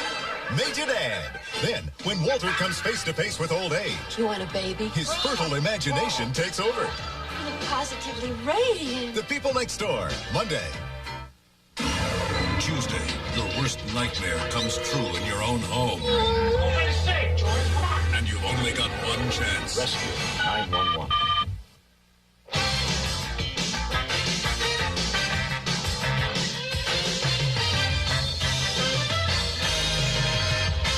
Come on, Irv. Let's get Montana hot in the bullpen. Let's go here. Well, you know, I think Seifert might have underestimated those Cowboys. They're playing pretty emotional football. So Big Joe might be back in second half, huh? They got a lot out of 8 yards rushing, I'll tell you that. To the scoreboard and get you up to date. Fighting for their lives. The Skins have lost once already to the Giants. They're tied at a field goal apiece. There's been some controversy in this game. There also have been some sacks. Dexter Manley with 2 on today against Phil Simms. Now, here it is. Odessa Turner reception, and it is not reversed. They say he's out of bounds. Take it away, Irv. What do you think of this call? This is a catch, Brett. The rule just simply says, could the receiver come down inbounds on his own impetus if he had not been hit? Well, yes, he would have come down, but the defensive back not out of bounds, completed pass. Pretty Stalled simple. the drive, so they're deadlocked at 3 in the second quarter. Green Bay and Minnesota. We've kept you up to date about Herschel Walker. He has been a key player for the Vikings, even though that one kickoff return was called back.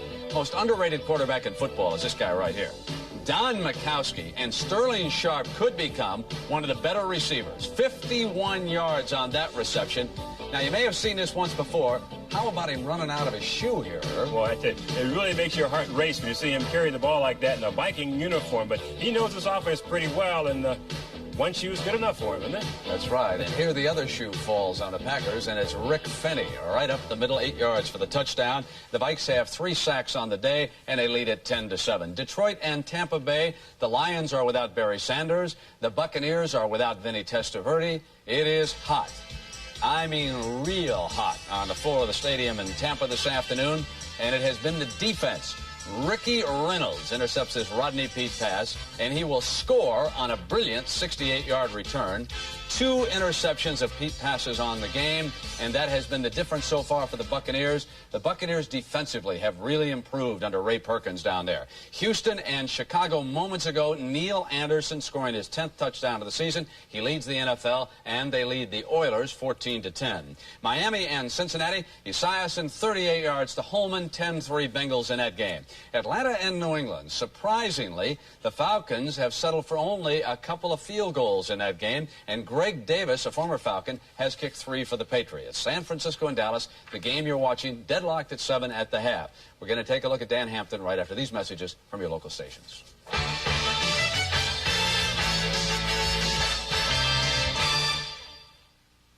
A mysterious murder, a terrible lie. Millions are missing. Question is, why? Who can part the false from the true? It's Jessica Fletcher. Waiting for you. Murder, She Wrote. Then, a murder investigation is never easy. What's the big secret, Ann? Especially when love is involved. I do trust you. A case of corruption. The police are the suspects. Crooked cops and a straight-arrow DA in a deadly affair. Dennis Quaid, Ellen Barkin, and Roseanne's John Goodman. The Big Easy. Tonight. This is CBS.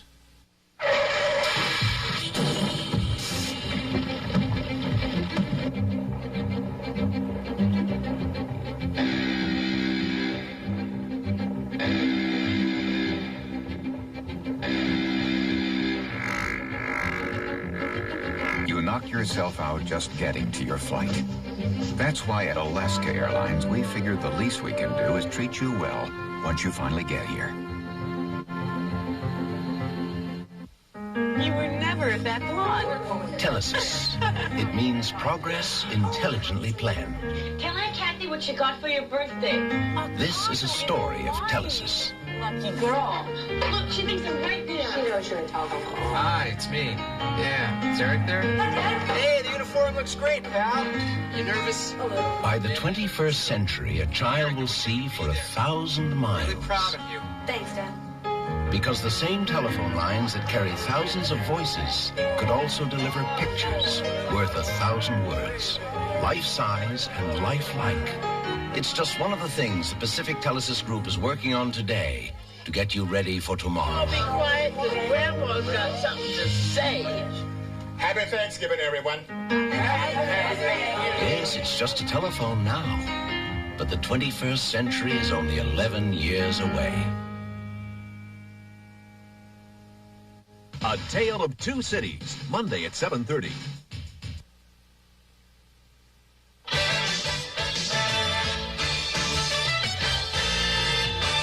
Welcome back to our New York studio. You know, the Chicago Bears remain a force in the NFL this year, but their strength has been diminished by the loss a couple weeks ago of their heart and soul, Dan Hampton. He suffered yet another knee injury. And Leslie Visser takes a look at the all-pro tackle and the terrible toll that the game has taken on his body.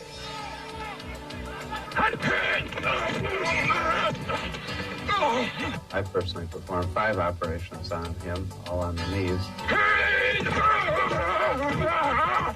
At that time, he had torn the cartilage on the inside of his knee, and he'd also torn a tendon called the popliteus tendon on the outside of his knee. I thought perhaps he ought to start thinking about doing something else for a living. A football player's career isn't always measured in yards or tackles or touchdowns. Sometimes it's measured in punishment given or received. One doesn't become an all-pro without experiencing a great deal of pain. In Dan Hampton's case, 11 years worth. The bottom line of this game is to hit harder than the other guy. We know it's going to be a brutal fight.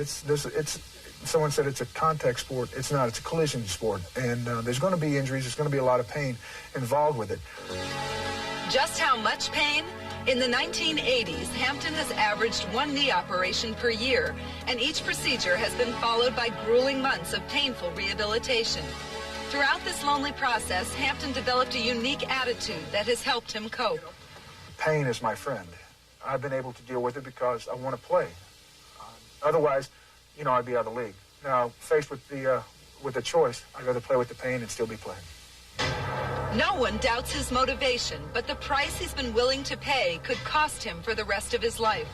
My doctor says that if I play again and tear it up again, then I may have a real hard time walking when I'm 40.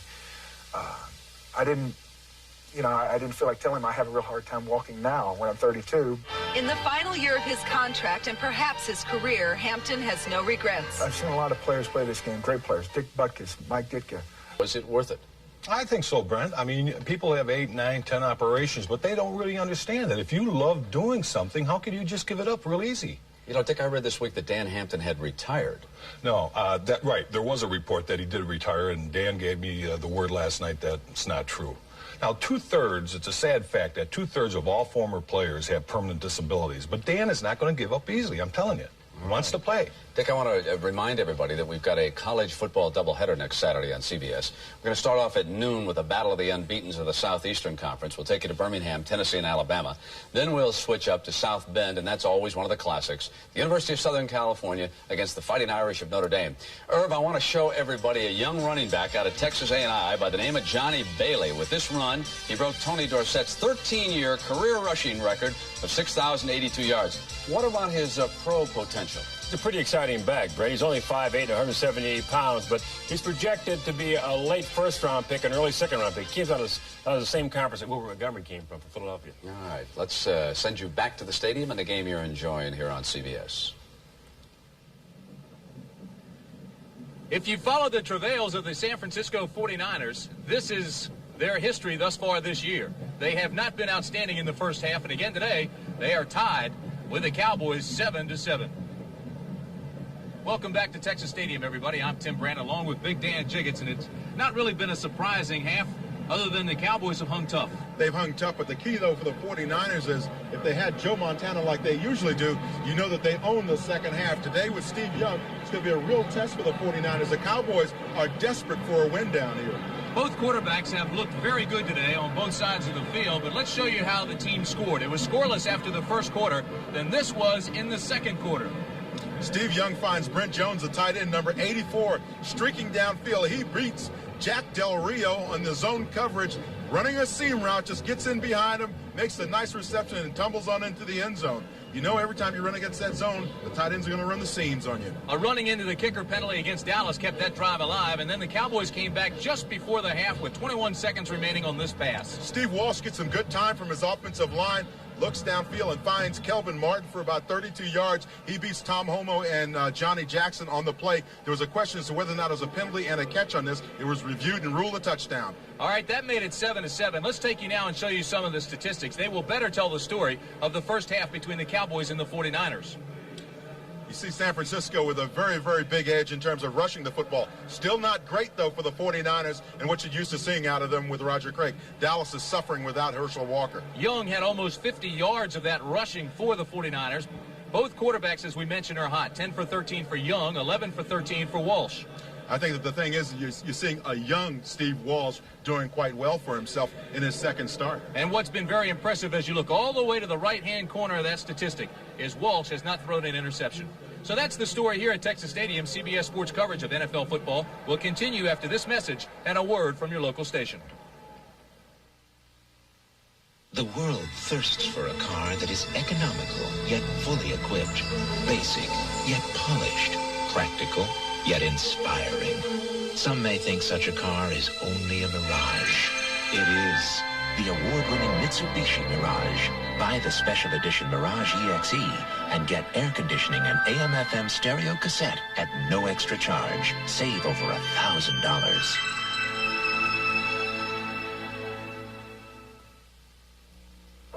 I've never seen her so happy. Really? How do you measure success? For the Parkers, it was the day their youngest child went off to college. A day that began 12 years ago when a Dean Witter broker took a little extra time to convince them to set up a college fund. There are many ways to measure success. Dean Witter measures it, one investor at a time. Dean Witter, a member of the Sears Financial Network. Loneliness is ageless. But the gift of time builds a bridge across the years. Teach your children to treasure the generations. This Take the Time for Kids' Sake message is brought to you by Children's Hospital of San Francisco. For more than 4 generations, people of all ages have entrusted their health to us. It's a trust you can share too. I've got 2 words for you. Sourdough. Sourdough makes it taste like no other burger. Sourdough. The new grilled sourdough burger at Jack in the Box. Sourdough.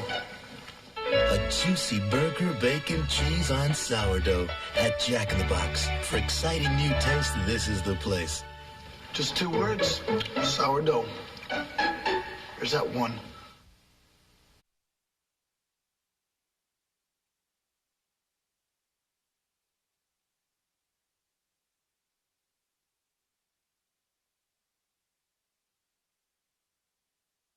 Exciting new taste. This is the place. Just 2 words, sourdough. There's that one. CBS Sports coverage of the National Football League is sponsored by the new generation of Oldsmobile.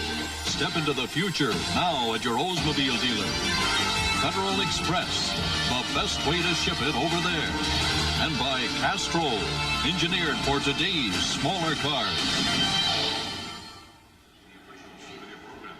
The big D in Dallas today means something else. Defense. Cowboys have held the 49ers to 7 points in the first half and were deadlocked. Add a touchdown apiece.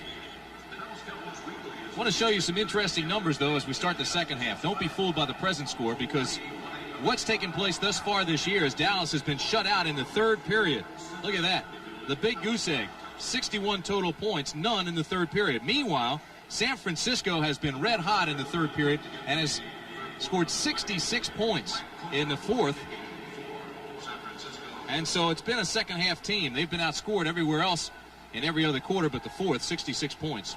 But again, keep in mind, that's when Joe Montana has been starting at quarterback. Steve Young will get his chance to prove the 49er legend true today.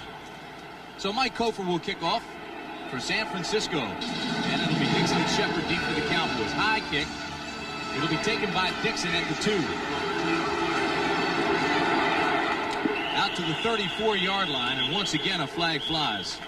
Tackle was made by Johnny Jackson. Dixon on the return from the 2. 22-yard return. We'll wait to see what the penalty is.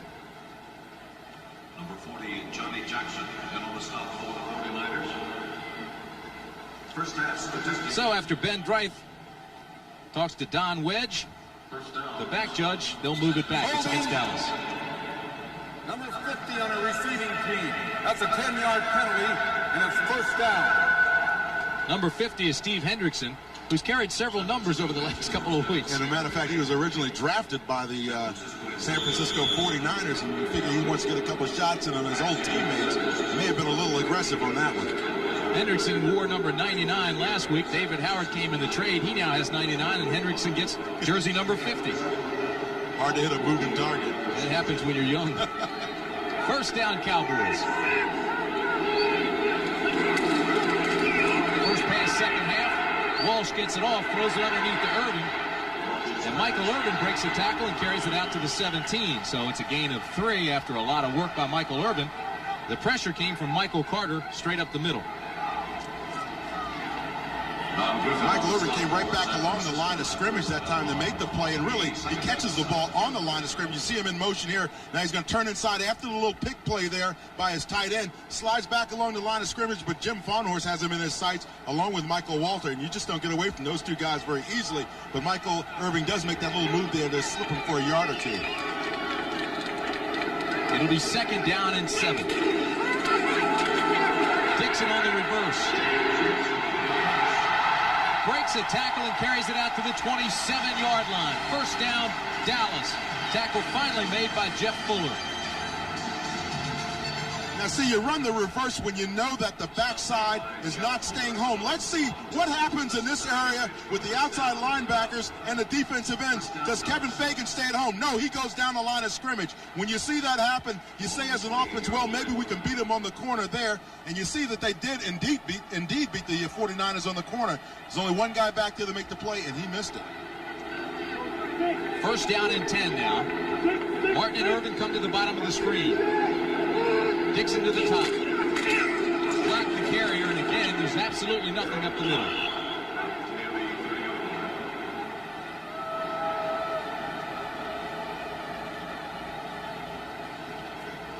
Two and A, Newton, White, Kerr, Wydell up front. And they've really had a tough time trying to push and open things up for Darryl Clack. Well, you know, when you have to make adjustments, and Dave Waddell's going to get a chance to play today. He started for the Cowboys a couple of times last year. You make those changes, and you change the offensive structure, what you're doing, how you're coming off the ball. All of a sudden, you got a lot of big guys up there because that's what Dallas wanted last year, big offensive linemen. It's tough to get that running game going again. 3 wideouts now with Martin in motion. With second down and 8 for Dallas. It's complete. Martin has another first down to the 44-yard line. Again, it's Fuller. who makes the tackle, but Martin on the crossing route has a gain of 14. Yeah, and you have to believe the Cowboys really did a nice job of taking off the plays that the Saints were successful against the 49ers with and going right back to them. The crossing routes up underneath, run the pick plays outside. Pick mean, you get that one receiver, cross him over and take the defender off, at least make him get out of position, and then allow Kelvin Martin to come back up underneath. Jerry Jones is smiling as all the young guys now start to click. Walsh, Martin, Michael Irvin, still trying to get Clack untracked. Game's maybe won this time. Well, it's hard for a running back to get untracked if he's not getting the blocking up front. And certainly with the Cowboys offensive front, there's some big people, all of them about 6'6", 6'7", and close to 300 pounds. That means you got to start moving some people off the line when you got that kind of size. But what the 49ers are doing is beating them with speed. Darryl Clack, 4-year veteran out of Arizona State, came into this game with just 73 yards rushing for his career. He has 12 yards today on 8 carries. It'll be 2nd down and 8, Dallas. Walsh audibilizes. Play action. Almost intercepted. Great play by Keena Turner. Oh, and he almost had an interception. It was intended for Michael Irvin. Boy, he dropped back in his zone and he spied the ball all the way Steve again. This time, Steve Walsh didn't really look off the receiver. You see Keena Turner right in the middle of your screen, number 58. See him drop back in. He says, now I got to go outside, get coverage. Makes a nice little slap there. You know, I used to play basketball with Keena Turner when he was a youngster growing up in Chicago. And he always get jump and dunk, and as a result, you can see there, he can still get up in the air even after having had the operation on his knee. And his knee rebuilt, does not like the artificial surface. Playing well here today. Doesn't even tape it anymore. Nobody said that calf is still skinny. 3rd down and 8, there's pressure coming. Martin makes the catch. It's another Dallas 1st down. They worked on Jeff Fuller, and Fuller made the tackle at the 43. But it's a gain of 12, and Dallas continues to move the football. Well, if you're the Cowboys, you want that kind of a matchup with Kelvin Martin working against Jeff Fuller, a much bigger guy. Again, another pick play. You see Michael Irvin coming up underneath, or maybe it's Shepard there, but you see Kelvin Martin is open on the outside as a result of all of that traffic happening with those picks happening right down near the line of scrimmage. But that's a matchup you wouldn't mind having when you're a strong safety and you're a fast wide receiver. 3 catches, 58 yards, and a touchdown. Martin goes out of the game now. 1st down and 10.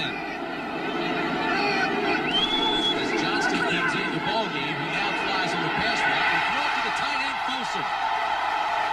Folsom has another first at the 26. And again, it's Fuller, and Fuller gets up shaking his head. He's frustrated and he's tired. A gain of 15.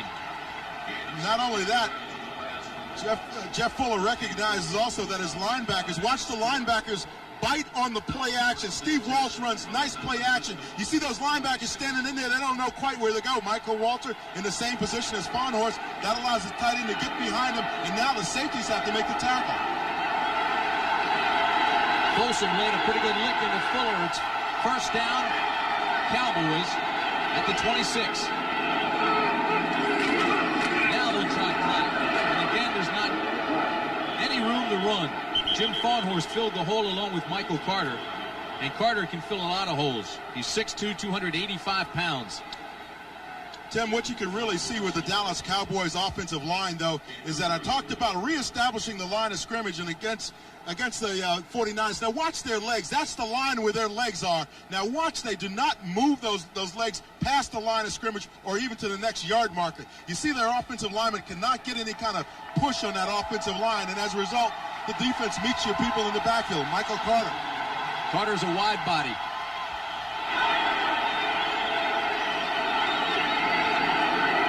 Second down and call it 9. Going into the corner, Irvin's open, the pass is late. Beautiful play by Darryl Pollard. Beautiful play defensively. And it was a poor pass by Walsh. Irvin had him beaten. But the key there was Pollard had enough time and enough speed to close in on the play. We've got somebody down. It looks like Michael Irvin's hurt. Here's the isolation on the play. Michael Irvin, see him give him that post move and then go back to the corner. Now watch Darryl Pollard closing on the play, but you're right, Tim. That's not a great defensive play. It's a great save after he was beaten, and the crowd wanted pass interference on Pollard. Meanwhile, more importantly, Michael Irvin is hurt. And he did get pushed.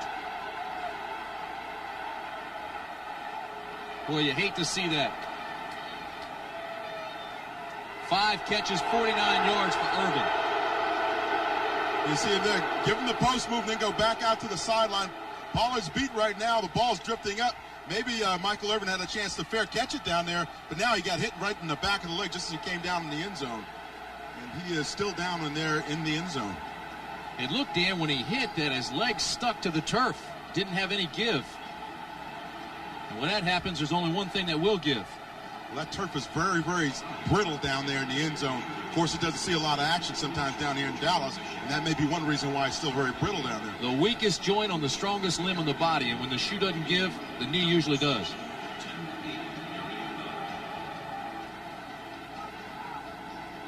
They do that to test to see if there's any movement and to find out if the ligaments are stretched at all. When you see the trainer pulling on the leg like that, and of course the Dallas crowd wants pass interference on the play.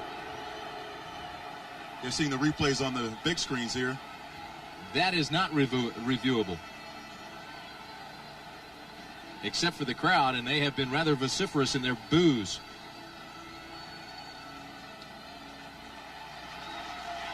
Talk about the Cowboys, though, and what they need to do to come back. And one of the things that Jimmy Johnson will continually tell you is that you have to have some patience when you have a lot of young people playing. It looks like Michael Irvin's going to be okay. The one position that Jimmy Johnson feels comfortable about is his wide receivers. This way, Mr. Starr. Life with me dad's a real scream. He needs a star vehicle, like my all new Cutlass Supreme. It's a fab four-door that really screams.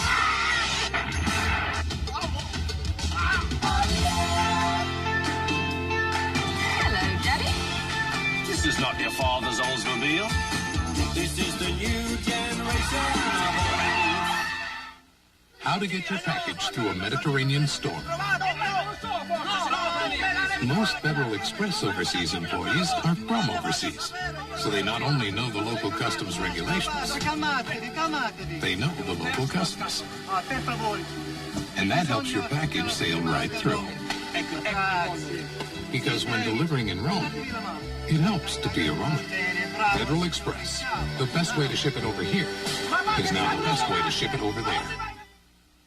Wouldn't it be great if suddenly you were in charge of the annual swimsuit issue, deciding things like how the models pose and who gets the cover? And wouldn't it be great if the models brought beer? Really great beer, like Keystone, the fresh, cold-filtered beer in a can that tastes like beer in a bottle because of Keystone's specially lined can. And wouldn't it be great if later that day you all went bowling? Introducing Keystone and Keystone Light, bottled beer taste in a can. Wouldn't that be great? Michael Irvin was hurt on this play. Darryl Pollard, number 26, closes back in after having gotten beaten by Irvin. The ball is up in the air. Irvin tries to make the reception, but there you see Pollard slaps the ball away. Michael Irvin says, hey, look, that was pass interference on you, Darryl. It was. He ran right into him. There's no question about it. Well, but see, he's got as much right to catch the football as the receiver. The ball's underthrown so the defender can come back and catch the football. That's what happened on the play. 3rd down and 9, Dallas.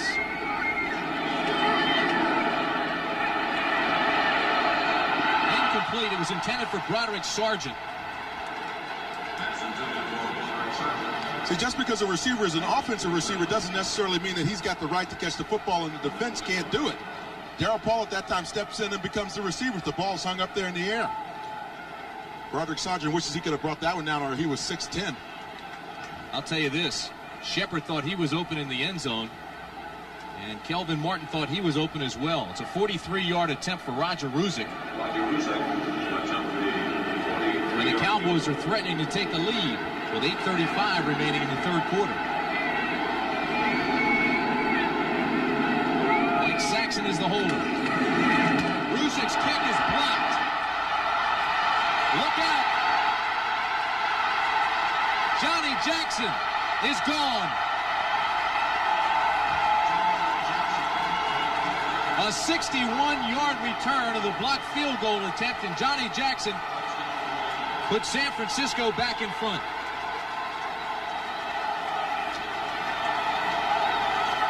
And it appeared to me like Steve Wallace, number 74, as an offensive tackle, was in on the block, right up the middle of the Cowboys offensive line.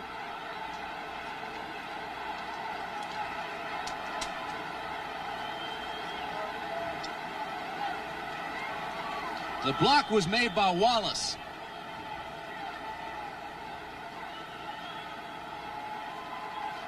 So just like that, San Francisco comes back, takes the lead, and Kofor comes on to add another point. Now it's Barry Helton who's the holder. And the kick is good. So with 8:23 remaining third quarter, a quick turnaround. And the 49ers take a 14-7 lead. Steve Wallace, number 74, is an offensive tackle, as I mentioned earlier. 6'5", so he's got plenty of height. Comes right in the middle of that. Watch here as they collapse the Dallas front and get into the ball. The key is to get penetration and move people back. Steve Wallace gets in there, gets that big hand on it, just slaps it down like a rebound. He's rejecting a shot. And now Jackson picks the ball up and takes off. The only guy that really has a chance to catch him is Roger Ruzak. And if that happened, you can believe Jackson would never go back in the locker room for the 49ers.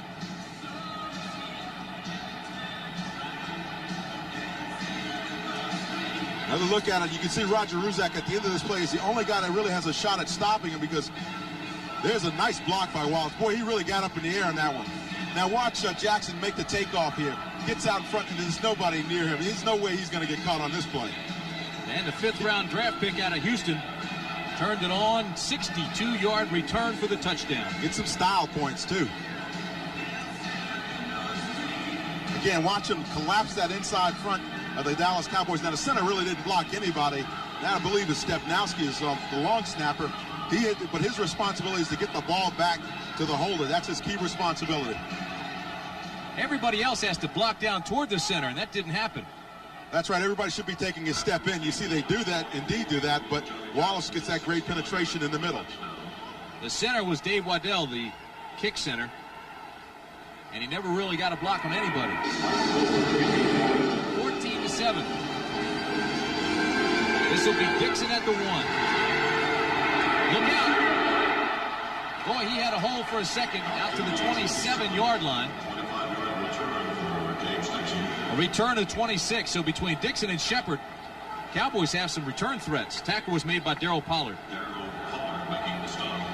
The word on Michael Irvin from the Cowboy bench that we just received is that he has a sprained knee and should return. They don't think the damage in there is serious. They don't think there's any tears. Right now they say it's a sprained knee and he may return. The way he was talking to Darryl Pollard as he was heading to the sideline, I suspect that he really wants to get back in this ballgame. They may need him. He's the 13th quarterback, too. They'll definitely need him. The sack is made by Pete Kugler.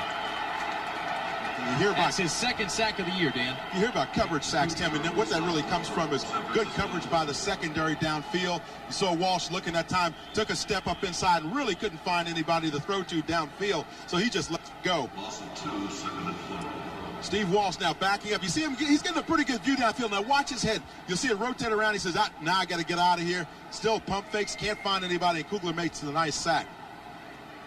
So it's a loss of 2. It'll be 2nd down and 12. For Walsh and the Cowboys. 7:45 remaining third period. Tim Brand along with Dan Jiggins at Texas Stadium. The Cowboys trying to stay alive, still winless in this season. Walsh again under pressure, has this one complete to his tight end Folsom at the 33-yard line. Tackle made by Keena Turner. Little pressure that time from the defensive front of the 49ers. Forces Steve Walsh to unload to his tight end, Folsom, who he finds coming across again. You see him right in the middle of your screen, 85, heading out to the sideline, runs an out pattern there and just simply beats Keena Turner on the play. You like that matchup with the tight ends and the receivers against the linebackers because generally those guys are going to be a little bit faster. Folsom came into this game with 3 receptions, and you see what he did today. He's got 5 catches, so 8 for the year, most of them coming this afternoon.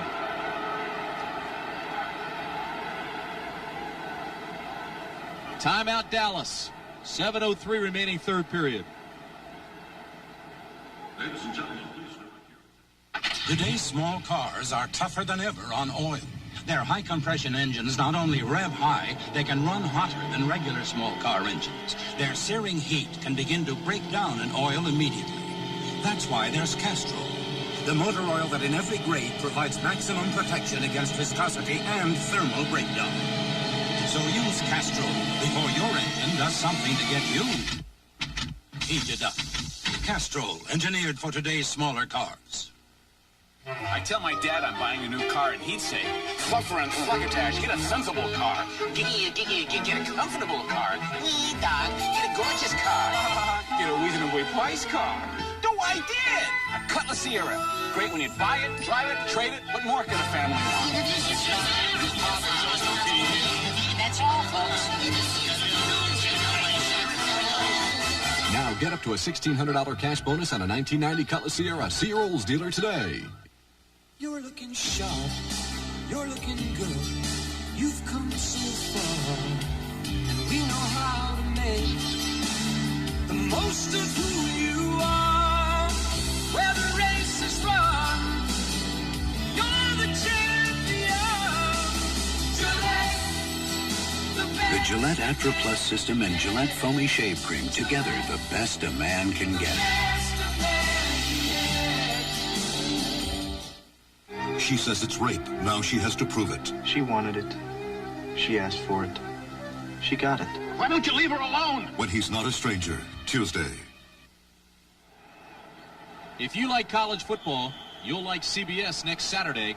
A blockbuster doubleheader starting with Tennessee against Alabama, both teams unbeaten. Then the second game of the doubleheader, 10th-ranked Southern Cal against top-ranked Notre Dame.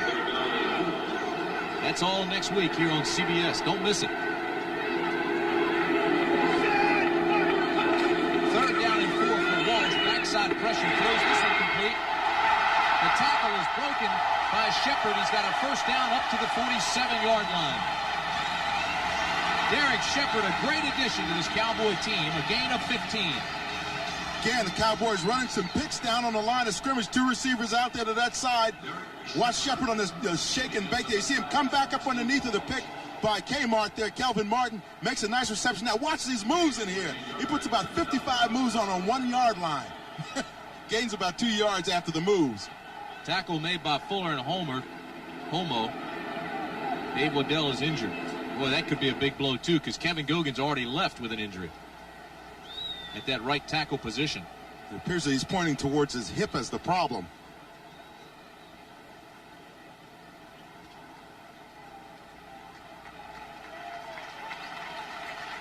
Look at this, Dan.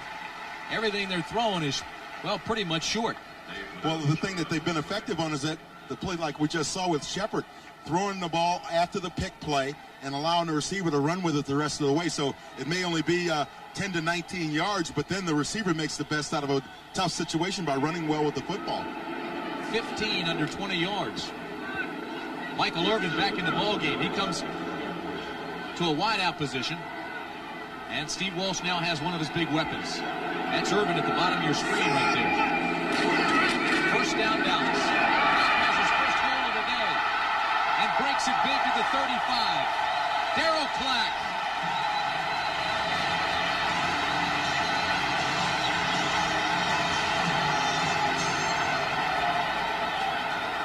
Tim, sometimes what you need as an offense and an offensive line is to get one play like this one where you finally spring your running back. Dallas really doesn't get that good blocking off the line of scrimmage, but they stay in front of their people, and Darryl Clack cuts the ball back near the center, and it just scoots it up through the line of scrimmage. 17-yard gain, more than he's had all day. The longest run of his career. First down and 10. Cowboys trail by 7. Walsh in trouble, and he's sacked. Holt came through cleanly, untouched, and made the sack. So he's got 1.5 sacks now for the year. Shared that 1 sack with Charles Haley. Well, it's a counter trade. You see the backside guard and tackle pulling. Walsh fakes the handoff there, tries to set up, but hey, no, he can't. Pierce Holt is right in his face, and then as a result gets the sack. Loss of 7. It'll be 2nd 17. So he now has 1.5 on the year. And Hope never even bit on the play action fake there. Just met Steve Walsh right at the corner. Cowboys continue to make big plays and then hurt themselves somehow with a breakdown. 2nd down and 17 for Walsh. This one complete to Kelvin Martin inside the 30 to the 29-yard line. It will not be enough for a first down. So it'll bring up 3rd down, but they were working on Don Griffin on that side, and they pick up 13. I asked Kelvin Martin during the week, and I said, hey, what's your favorite route, the one that you feel you specialize in the most? And he said, well, I feel it's kind of the 15-yard comeback. But that's been the route that I haven't seen him run today. He's been running a lot of crossing patterns and out patterns. Dallas last drive, they went 65 yards to the San Francisco 25, held the ball almost 7 minutes and got no points. As a matter of fact, the 49ers got 7. 3rd down and 3. They need a big play here. Walsh has some room. Has the first down to the 15-yard line. Tina Turner and Johnny Jackson finally make the stop, but it's another gain of 13. And credit Kelvin Martin with a great block downfield to help out his quarterback when he saw him scrambling and in trouble. Steve Walsh knows that he's in trouble as he drops back, can't really find anybody open, gets some decent protection up there, really wasn't flushed out of the pocket because of pressure. Now, when you see that block right there by Kelvin Martin on Keena Turner, just enough to allow the quarterback to slide in there and get about 4 or 5 extra yards on the play. Crowd is back in it. Walsh goes for it all. Incomplete, intended for Martin. And that was a fine defensive play by Griffin.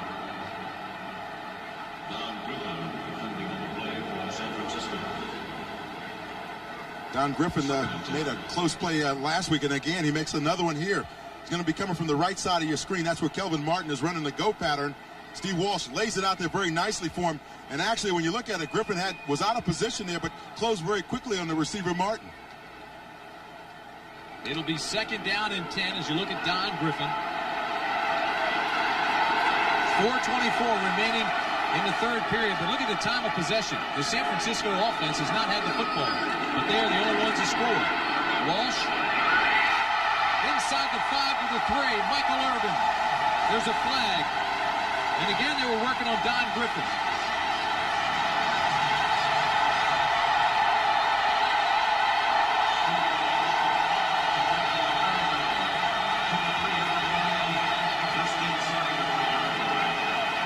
Six catches, 61 yards for that man, Michael Irvin. The great thing was when Irvin made the tackle, you saw it was a hand catch because he had the ball in his hands as he was going out of bounds, almost shaking it in the defender's face. See him, he's still trying to get that crowd worked up. A reminder that the Dallas Cowboys have not scored in the 3rd period this year. They've been shut out. Had a shot just moments ago with a field goal attempt. Had it blocked in San Francisco scored. Illegal contact on a defense number 29. They'll take the gain, decline a penalty, and it's 1st down.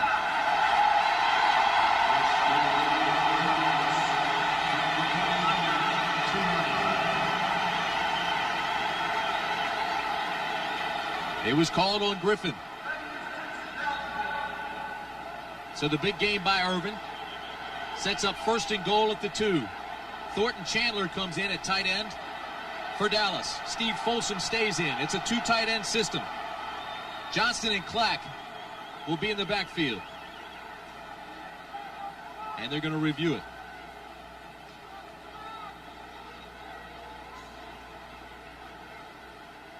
One way or the other, Dallas gets the ball down here. Either you take the penalty. If they say that Michael Irvin was indeed out of bounds, then you still get the ball based on the penalty play. But play stands the way it was called on the field. That's a 1st down. Ben Dreiss sounded a little incensed that somebody upstairs might even be questioning his calls down there. Walsh is now 19 of 25 for 226 yards and a touchdown.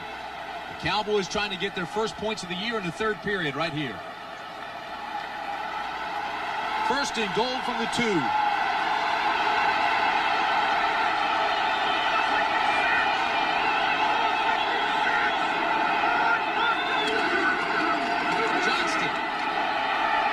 to the goal line, no signal. Chet Brooks tries to come out of there with the ball, and Thornton Chandler wants no parts of that.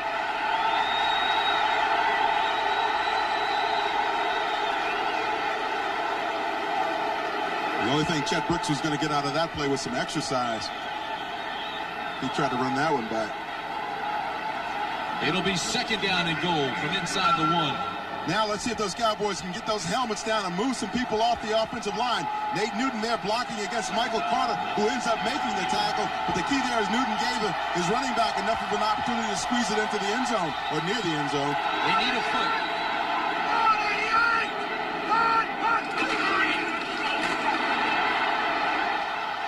Still no signal.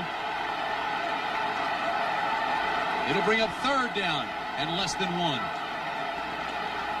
Good play here by Jim Farnhorst, number 55, who really stops the momentum of the running back. And Michael Walter on that defense for the 49ers. You see both of those linebackers come right up over the top and stick the running back as he's trying to come through. Both of these runs, Dan, have been to the right side. As you see it again, Nate Newton, number 61 on the left side, went halfway to the bench and started pointing at himself. Said, hey, Jimmy Johnson, come behind me. I'll get it in. Maybe he wanted to run the ball. Third and goal for the 1.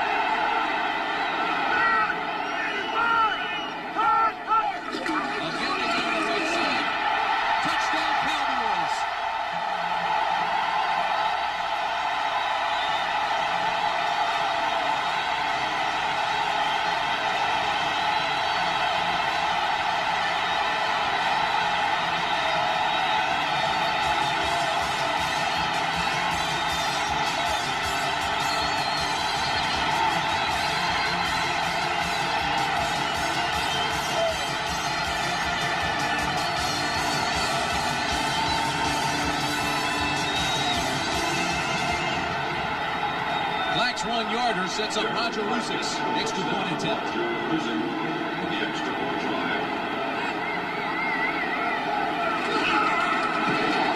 it's good.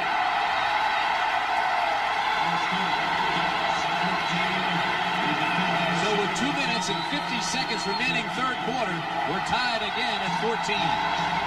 When you get down on the goal line, Tim, you try to keep things pretty simple. You don't get real cute. You just run it off tackle, just pound it in there on the defense. Third try works. The third time is a charm. Good blocking there by Johnston, number 48. Helped Darryl Clack get into the end zone, and he is thankful.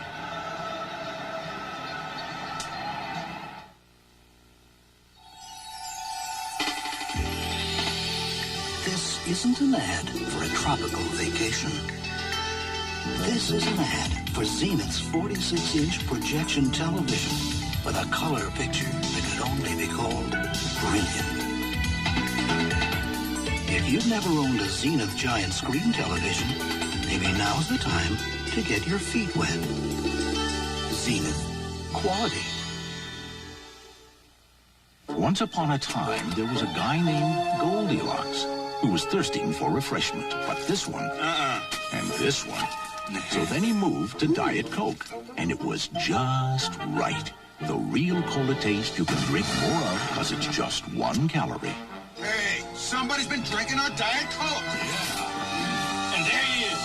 Hey, it's the Three Bears. What's up? Yeah. Just for the taste of it. Diet Coke. Trofeo, Trofeo. It's a new generation and we want a new old. Sequential port, fuel injection, anti-lock brakes. It is come and we want a new horse. Visual information center, handles great. This Oldsmobile is not our father's. New generation for the sons and daughters. Trofeo. This is the new generation of Oldsmobile. Bear-killing bucks take on the Skins. The Saints try to derail the Rams. A day of regional excitement next Sunday. The Dallas Cowboys in time of possession in the third quarter have had the ball 12 minutes and 10 seconds. The San Francisco 49ers, nothing. 49ers have yet to touch the football. 12 plays, 73 yards. You see the time of possession. Wall 6 for 8 on that drive. And we're tied at 14. Ruzic's kick.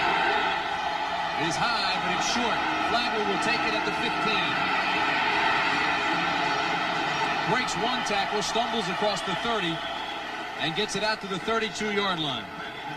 Tim, you hear me talk so much about backside blocking. I'm going to show you how come it's important. Watch Mark Tuerney here cut off Fawnhorst, and then watch Johnston here come in and block on Michael Walter on the front side of the play, and that's how come the Cowboys were successful on the touchdown play. You see right there, Johnson gets his man, and Fawnhorst was just too late to make the play as the backside linebacker because Mark Tuerney had cut him off already.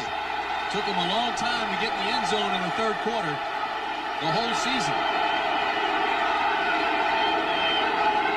Young is the quarterback, Craig is the ball carrier, and he's going to lose about 4 yards. Jack Del Rio.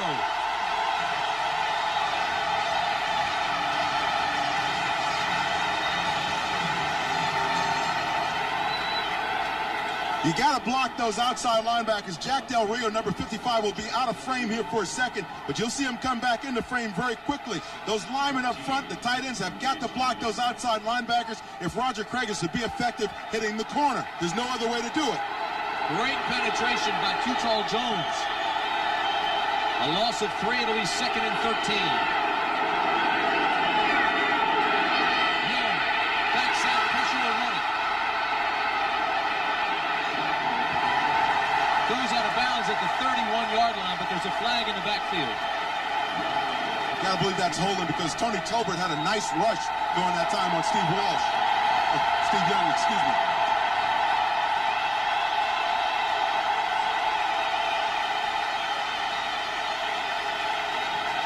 It's against the 49ers. And there's another first in this game. First crowd noise Dallas has really heard all year.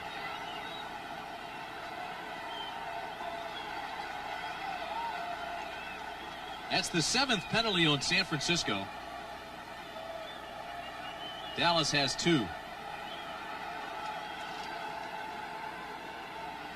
Number 62 on the offense, hands to the face. That's a 10-yard penalty and it's 2nd down. That's big guy McIntyre. This is not one of the league's biggest offensive lines. An average 49er offensive lineman, 6'4", 276. But it has been very effective. With Bubba Paris taking credit for the curve. Hey, it's still a relatively young offensive line in that it averages under 30 years of age. 49ers continue to inject youth. 2nd down and 23.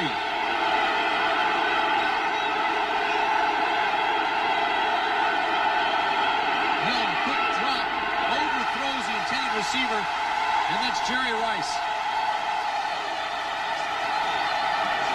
Jerry Rice has only 1 catch on the afternoon. And Bubba Paris is getting into it with, I believe that's Too Tall Jones maybe down there on the field. You hate to see your team, your offense, losing its cool now in a situation where it's getting kind of tight. You want to see that cool, calm, collected, experienced offense, particularly your offensive front. Now, Paris just kind of stepped in on the back end of that little tussle. Too Tall Jones, 38 years of age. 6'9", 270-pounder in his 15th year. 3rd down and 23 for San Francisco. They go to 4 wideouts. There's pressure on Walsh. Sidney has the catch out to the 30, but he won't have a first down.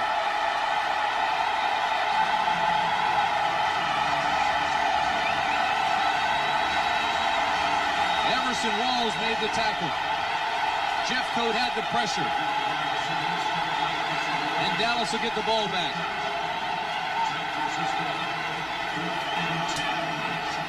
Jim Jeffcoat was bringing it, and Steve Young knew it. Said, I got to get rid of this football. Good pass rush by Jeffcoat that time. Barry Hilton comes on to punt. You see what he's done thus far this afternoon. And this guy is having a big afternoon as well, Derek Shepard. Shepard will be looking for a wall.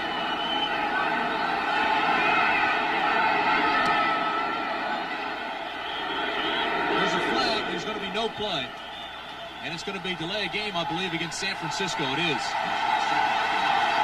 They'll move him back even further. 5 yards, 4th down. Tim, I don't care who you're playing. If the Dallas Cowboys haven't won a game all season, they're 0-5. You cannot lose your cool and allow the game to get away from you. You're the 49ers. You've gotten kind of used to winning games in the last couple of minutes this season. They've done it, I think, in 4 out of 5 games they played this year. But you've got to stay on top of the situation, because if you let a team as young as the Cowboys get that emotional lift in the fourth quarter, you're going to be in a lot of trouble down here. It's still early.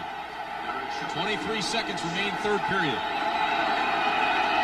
Helton will try to punt it again.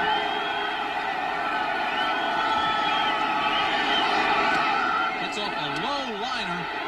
That'll hit at the 40, get a Cowboy bounce. Now it goes the other way and will roll all the way down to the 34-yard line, marking at the 33. So a 46-yard punt after a crazy bounce. And the Cowboy offense comes back on the field. It's 14-14. We'll be back. Looks to be a McBiscuit morning, hiding under those cloudy skies.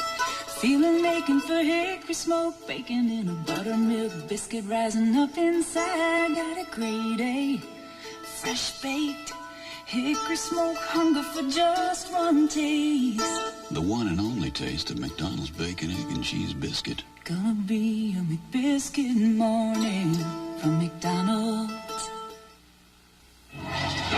Liberty Mutual presents The Automobile Accident That Never Happened, because we continually work to prevent auto accidents and injuries. In helping to pioneer safety belts, Liberty Mutual Insurance helped make driving safer for everyone. Caring for people is why America believes in liberty. Almost home. America believes in liberty. Liberty Mutual Insurance. As Halloween approached, the Phantom of the Fridge struck again. My secretary, Susie, was waiting. Waiting. The Phantom stole the beer. Coors Light? Not now, thanks. I'm driving. Any clues? Aisle 4. A high-heeled shoe, a black cape, the Phantom? Catcher!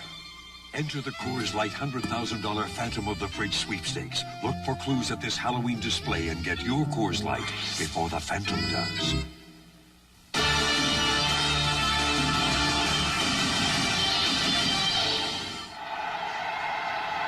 Next Sunday, our NFL regional coverage begins at 12:30 Eastern Time, 9:30 Pacific with the NFL Today.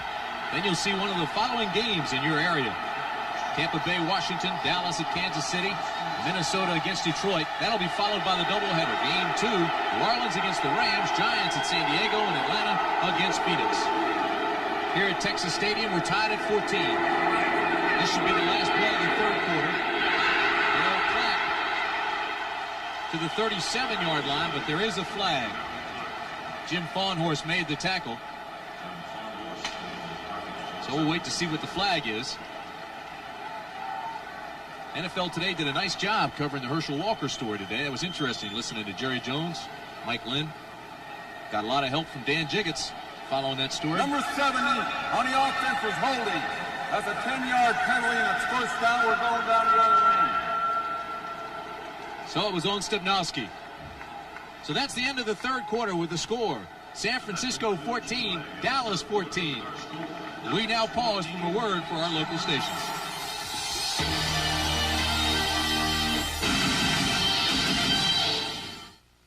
This is CBS. Every day, people make a little more sense of a complicated world with the national edition of the New York Times. Greg, it's here. There's a complete daily business section, not just market reports, but a full perspective on the events, the trends, the people who shape the way the world does business. It's all here. World and national news, it's here. The surprising living arts section and business day. The New York Times. It adds life to your life. Now get the New York Times delivered for half price, just $1.25 a week. Faster than a Ricky Henderson stolen base. More powerful than a Kevin Mitchell home run. Able to win almost 200 games in a single season. It's Champions by the Bay, the official home video of both the Giants and the A's on one video cassette. Come to Safeway now to reserve your copy and save $2 off the $14.95 price by purchasing a voucher before December 1st. Get 2 super teams on one videotape, only at Safeway. What's your first priority? Miss Crowley. Well, I'm assuming there's product in the pipeline, so... Assuming, Miss Crowley. Unfortunately, assuming doesn't feed the bulldog. The top business schools prepare you for every eventuality you will ever encounter in the business world. Except one, business travel.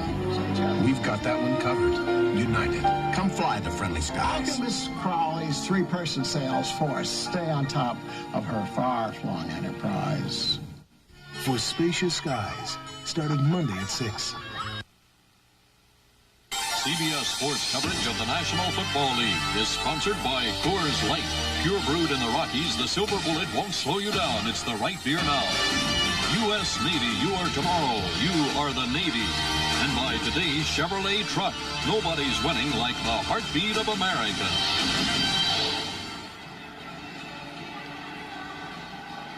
Great day in Dallas as we start the final period. Final 15 minutes, we're tied at 14. Cowboys got their first score of the third period this year. First downs in the second half. Dallas has 9. San Francisco has none. First down and 20 after that penalty at the 22. Walsh, quick drop, hits Michael Irvin, who drops the football. And he limps. Right now, let's take you back to New York. Here's Brent Musburger. Brent? Tim, here's one that was not dropped, and it's spectacular for the Redskins. Mark Rippon, 29 yards. Ricky Sanders has got it, and the Skins lead for the first time. The Giants and the Skins into the fourth quarter. Back to Tim. Wow, what a catch. 14:57 remaining in the ball game here. We're deadlocked at 14. Dallas, second down now and 20. They need a bundle. Walsh has pressure from Haley, throws it across the middle. It's intercepted. Tommy Homo down to the 21-yard line. A return of 25 yards by Homo.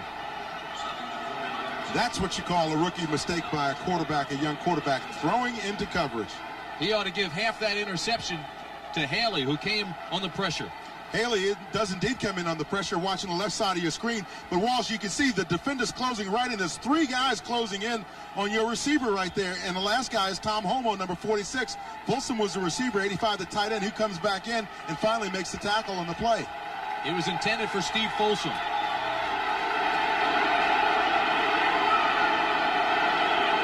First down, San Francisco. Right side. Bangs his way down inside the 15-yard line. Boy, he really punished Vince Albritton on the play. 36, he came up to make the stop. And Roger Craig just simply lowered his shoulder a little bit, just got right into Albritton.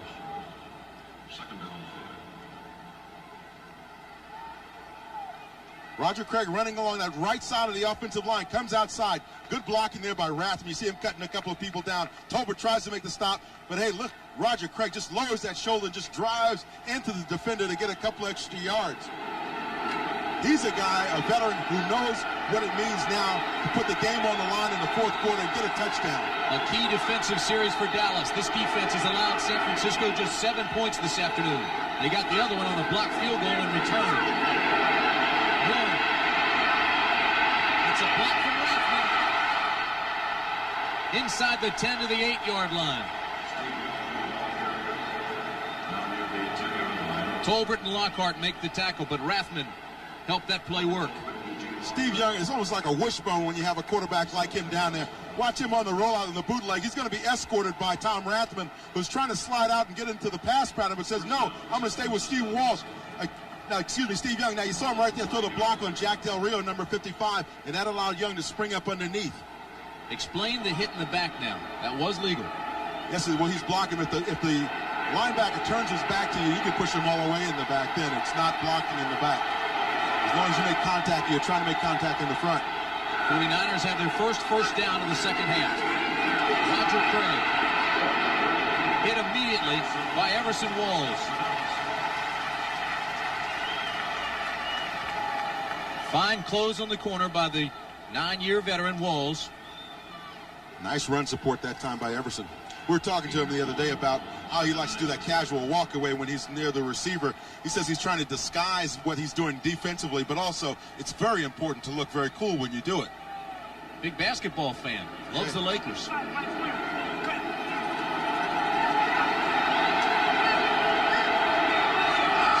down and 8.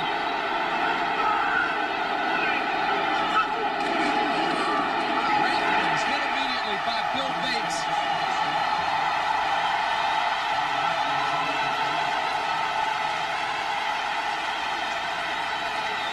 It'll bring up third down. Bates came in on the blitz. Right, you see him working his way up to the line of scrimmage right there, number 40. Watch him come in on the blitz and make the play. Nobody is there to block him because the offensive linemen are assigned. They have blocking assignments along the defensive line, and nobody's really assigned to block that safety because he's supposed to be about 15 yards back. It's third and goal. They still need 8. Going for the corner. Touchdown, Jerry Rice.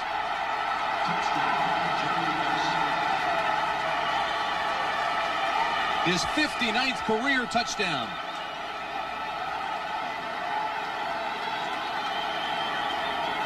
And with Jerry Rice, you know, it's only a matter of time. He's working one-on-one against Everson Walls.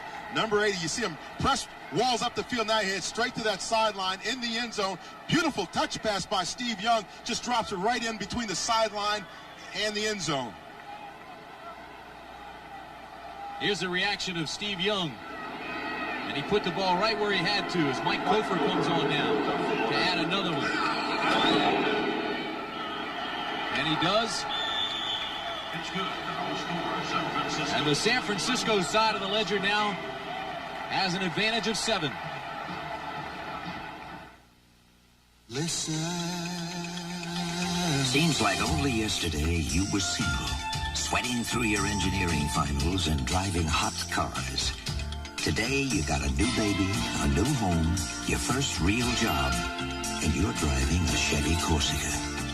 Just because you got a family doesn't mean you got to settle down. The heartbeat of America. The cars more Americans depend on. That's today's Chevrolet. The lights on these cars are running on battery power alone. And in the end, only one, the car with the new Die-Hard battery, our most powerful ever, is able to start. Great low prices every day, Die-Hard power. That's your money's worth and a whole lot more.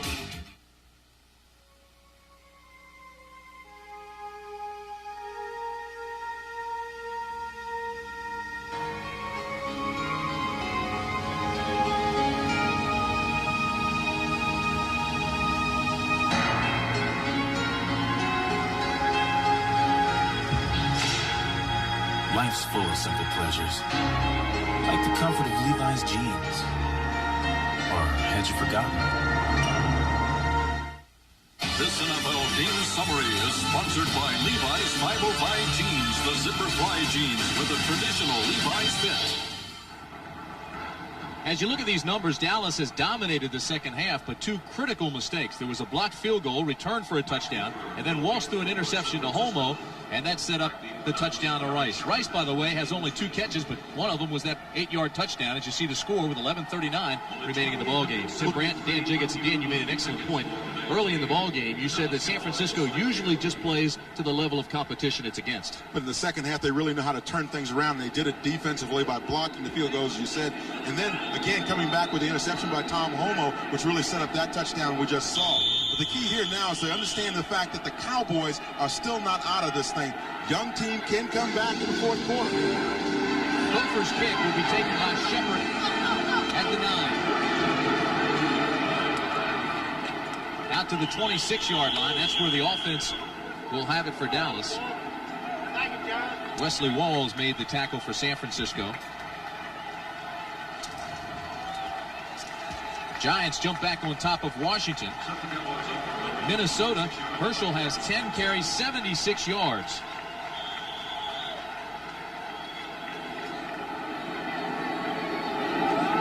Meanwhile, it's first down and 10. with 11:30 remaining in the ball game, and Dallas now has to generate an offense. It's going to be interesting to see how this young team does respond. Exactly. This is a time now where you can really challenge yourself as a young offense. So if you're the Cowboys, now's the time when you mature a little bit against somebody like the 49ers. Thus far this afternoon, they have come back after adversity. Again, is pressure. Walsh escapes, throws it to Clapp across midfield, breaks a tackle, breaks two, down to the 30.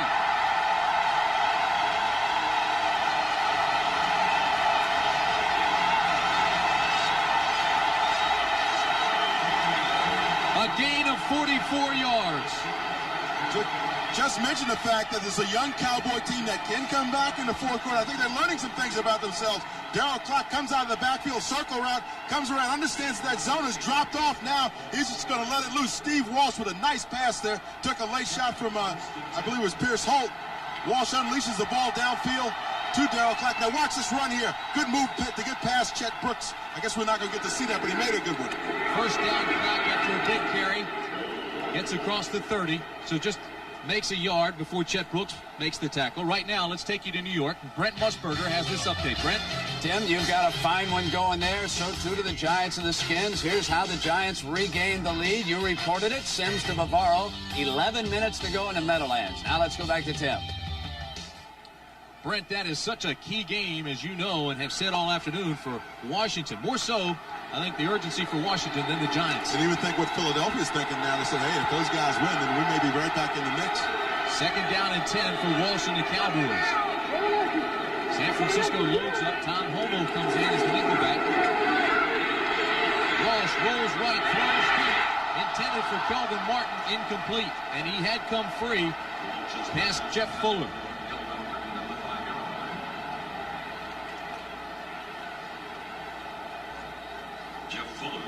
Numbers are outstanding for Dallas in the second half. 185 yards of offense. Of course, when you consider they had the ball for almost the whole third quarter, it's easy to understand why. You saw Walsh throw his head back and smile and then slap his helmet.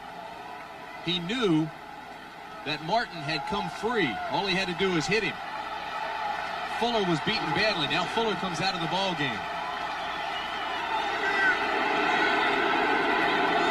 Third down and 10 out of the shotgun. Walsh steps up and again misses Martin, who was open. He was working on Michael Richardson, who was just acquired. Richardson starting at defensive back for the Bears the last 7 years. They dropped Barber this past week and acquired Richardson. He came from, actually, he had gone to the Raiders and then got released by the Raiders, and the 49ers recognizing the need with McKyer being gone to pick up another corner. Found L.A. Mike. So Roger Rusick comes on to attempt a 48-yard field goal. His last attempt from 43 yards was blocked.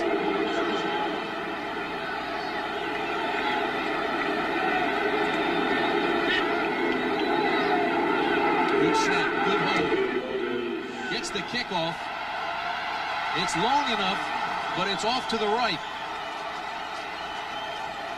And so despite all the time of possession, despite all the big plays for the Cowboys, they come away once again without any points. Scores from the games being played this afternoon. You are the hope, you are the promise, you are tomorrow, you are the Navy. To you, who will build and shape our future, we invite you to learn the technology of tomorrow while you serve your country in the Navy of today.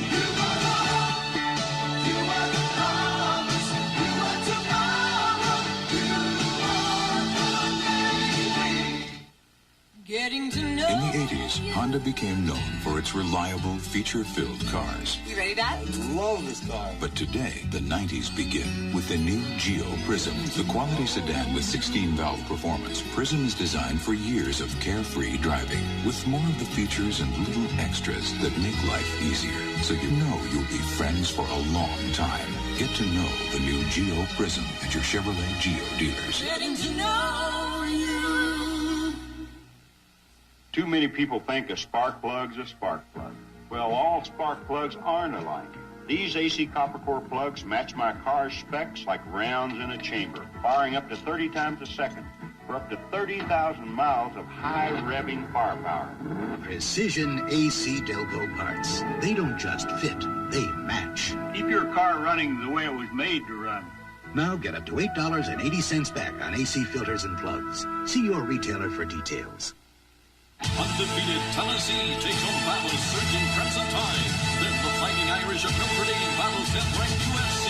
Doubleheader excitement next Saturday. This was the key play in the game and really turned the ball game around for the Cowboys in favor of the 49ers. The 49ers blocked the field goal attempt by Roger Ruzak. Right there, you saw Steve Wallace, 74, reach up and slap it down. Now what happens is, number one, the Cowboys missed the opportunity for the field goal. They missed another one, and also the 49ers get a touchdown, 13-point turnaround on that. Young on first down goes to Rathman, intercepted by Dallas. Jack Del Rio has the interception, and the Cowboys get it back. Now they're going to say he didn't have it.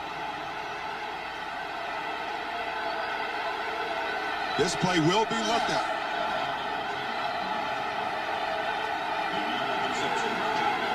Replay, watch number 55, Del Rio. He's on the right side of your screen.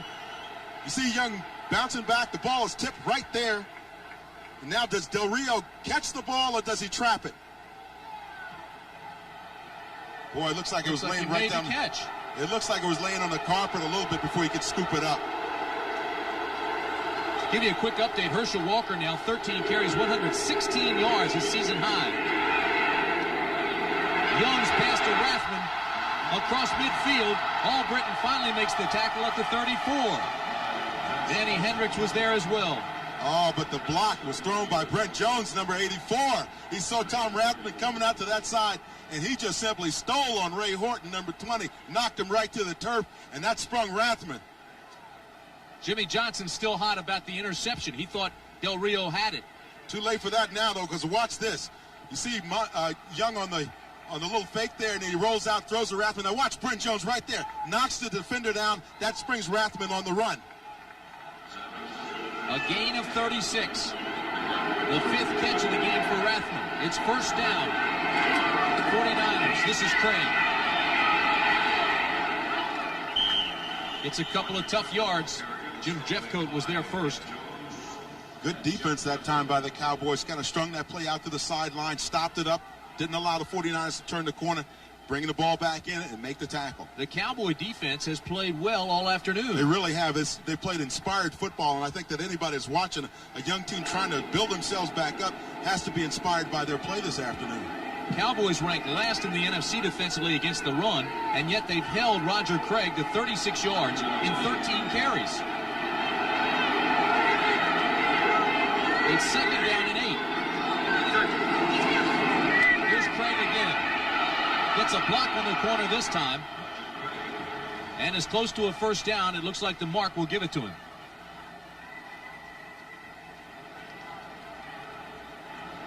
Tim Brand along with Dan Jiggets at Texas Stadium in Irving.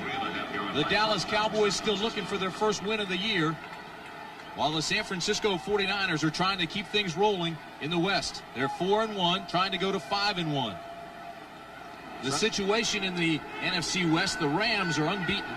San Francisco at 4-1 needs a win here to keep pace. Of course, the Rams meet Buffalo on Monday night. There's a guy that's concerned about the quality of the product. Jerry Jones, the owner of the Dallas Cowboys. And he is active. Craig, left side to the 33-yard line. Del Rio, or correction rather, to the 20-yard line where Del Rio makes the stop.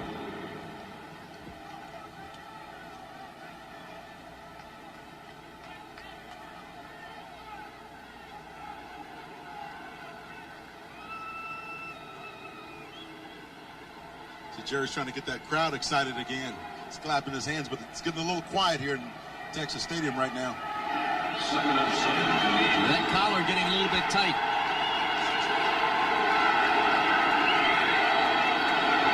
Second down and 7. Roger Craig right side to the 16-yard line. Ed Too Tall Jones and Ray Horton will get credit for the stop. I want to tell you something, though. Tom Rathman threw another great block there for his running back, Roger Craig. When you start talking about what backs are supposed to do, going to their assignments, Tom Rathman is a guy that does. I say he's like a throwback. Guy that reminds me of Bill Brown. He used to play for the Vikings. We saw a special on him last week. Same kind of player as Tom Rathman here. Tom's going to come out. Now watch this block he's going to throw on Shannon, number 94, right at the line of scrimmage. Just simply takes him right off of his feet. That's all Roger Craig can ask for out of his fullback. When you lead up in there, Roger Craig used to do it for Wendell Tyler, and now Tom Rathman is doing it for him. He and Brown kind of look alike with those crew cuts, don't they? They do. So you have to be a tough guy to wear a crew cut. Rathman comes out of the ball game. Does he want to be a coach back at Nebraska, his alma mater, when he gets the chance? With Dr. Tom Osborne, who does a fantastic job with the Cornhuskers out in Lincoln. It's a pretty part of the country. Timeout San Francisco. Went out and bought himself some cowboy boots when he was here yesterday. We were chasing him down trying to get him into a meeting, and he was out buying a couple of pairs of boots. He likes horses, doesn't have any. I remember doing a couple of his games when he was at Nebraska, and I made the comment that a couple of his teammates, especially Shane Swanson, rode to school on a horse until they got to high school. Rathman says a lot of my teammates did that. Hey, next Saturday, we want to remind you once again that it will be a blockbuster. Tennessee is unbeaten, and they'll be going against the Crimson Tide of Alabama. Now, the Volunteers had yesterday off to rest, recover from injuries, while the Alabama Crimson Tide struggled a little bit, but got the win, and they're both unbeaten. That begins at 12 o'clock Eastern Time. I'll be there along with Brent Musburger. We'll have that game for you. And then later in the afternoon, we'll take you out west, where Southern Cal will play Notre Dame. That begins at 3:30 Eastern. Of course, Notre Dame again yesterday struggled a little bit early against Air Force, but they got the win, and this guy... He's not struggling. Tim, I like... That's Alabama, is it? How do you say that again? The Alabama Crimson Tide.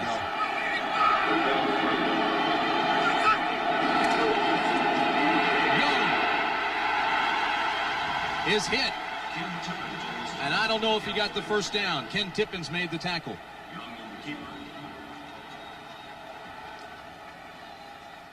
I'll tell you, that game out at Notre Dame and South Bend should be interesting, too.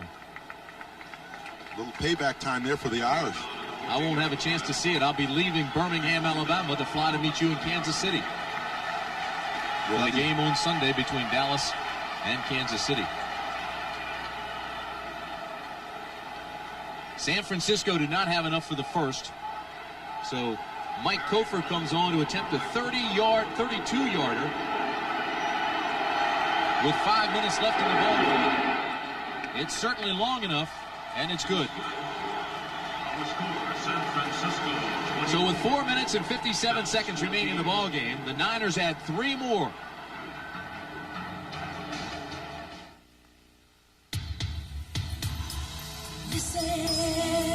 All week long, Mike Ryan is a buttoned-up, by-the-numbers, straight-ahead type of guy. But on the weekend, Mike likes to get into his Quad 4 Chevy Beretta GTZ, find a twisty road, and put it all behind him. Nobody's winning like the heartbeat of America. That's today's Chevrolet. Overcoming obstacles and fighting to the finish are what football and life are all about. That's why reading good books is so important. Books can motivate and inspire. They can help you identify your goal and then show you ways to go about reaching them. The Library of Congress suggests 2 books, which, by the way, have been important to me. Travels with Charlie by John Steinbeck and Run to Daylight by Vince Lombardi. Take it from me, John Madden. It will be worth your while to read more about it. The official CBS Laugh-O-Meter proves that Monday Night Comedy's going off the scale. Make it easy, sweetheart. That's the kind of guy. It's a non-stop laugh-a-thon Monday night, all night. Maddie, good.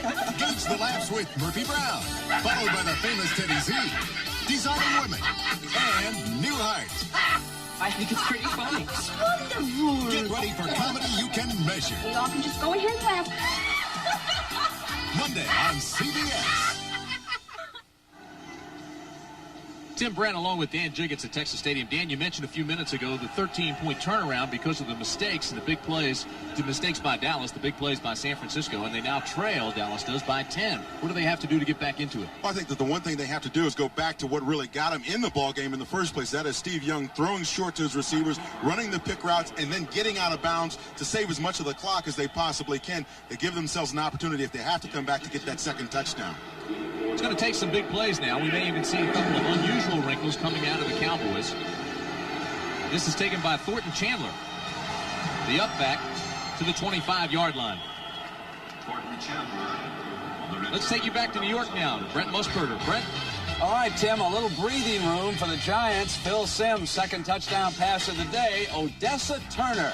He's becoming an outstanding receiver. And now it is a 10-point lead. 5 minutes again to go. Back to 10.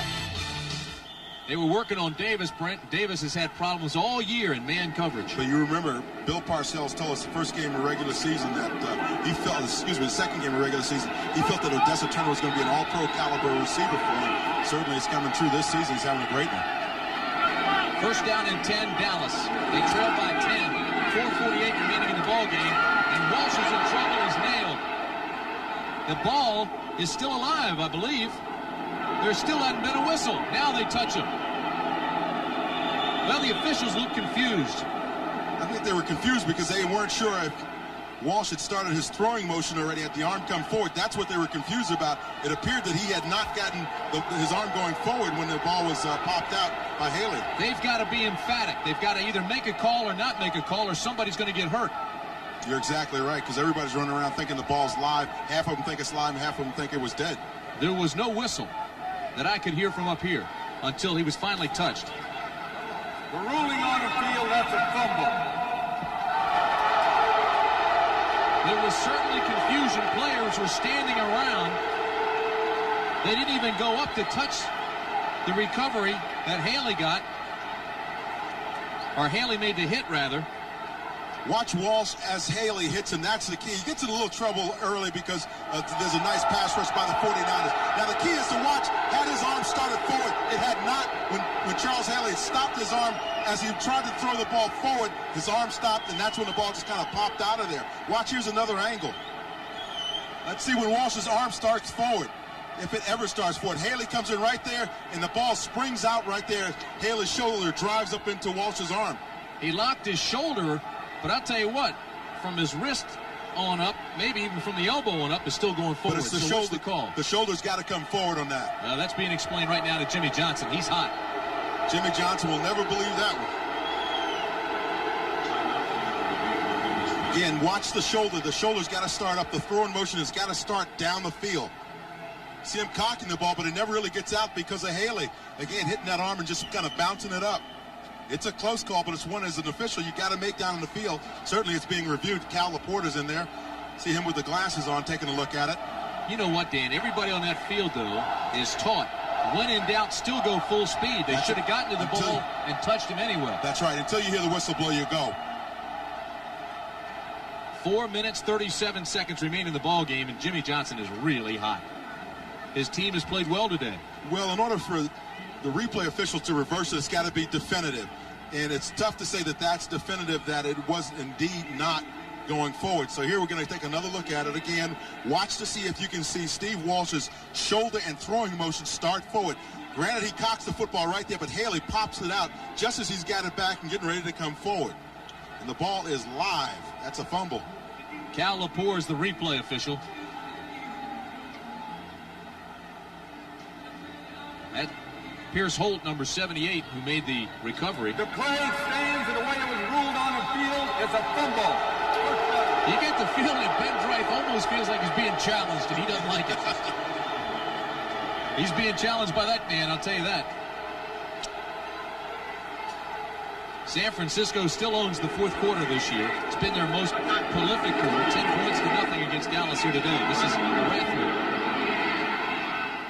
Shannon gets there, along with Hendricks. Hendricks made the cut. Shannon made the cleanup. Been an awful lot of pressure on Walsh all afternoon, right from the get-go. He has been doing some running in and around the pocket, trying to avoid the rush, and then also trying to complete a few downfield, and you see the pressures there, the sacks, the hurries, batted balls, and interceptions, only one, and that's really the only thing that really turned the game around when you think of Homo intercepting Walsh, and then the 49ers really going ahead with that touchdown. And if you're just joining us, it was a touchdown after the interception, and there was also a blocked field goal, which was returned by Jackson for a touchdown. This is Roger Craig. Has a first down. Horton trips him up. 3:45 remaining in the ball game. It's 24-14 San Francisco. Scoreless first quarter, 7-7 at half. Back and forth in the third period. And it's 10-0 here in the fourth. 24-14. Roger Craig starting to pick it up. 62 yards now and 17 carries. You see now he's running out in space, though. His linemen are blocking out front for him. That time Barton had a nice block, and McIntyre getting around that corner. Of course, you got to figure the young Cowboys maybe get a little tired and disappointed. Well, the situation has changed, too. They trail, and they're looking at different priorities now.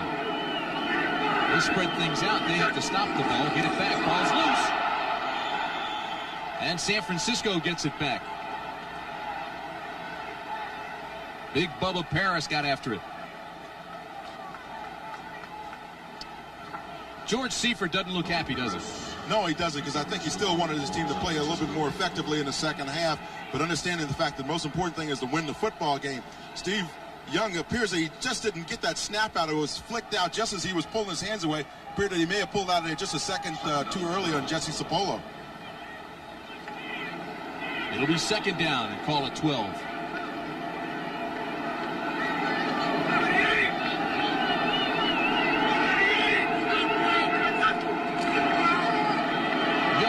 Chased by Jeffco, turns the corner, inside the 15, look out, to the 1-yard line. Steve Young, a gain of 22. Got a nice block that time from Tom Rathman. As we mentioned before, though, Tim, the thing with Steve Young is the fact that when he gets to those corners, he can really cause some problems for the defense. This is what he does this time. He rolls out to his left. See him faking there, now just getting out to that corner. Jeff Goat is chasing him along with Eugene Lockhart, but nobody can really catch him. There you see that block by Rathman that just springs Steve Young downfield. Time's running out.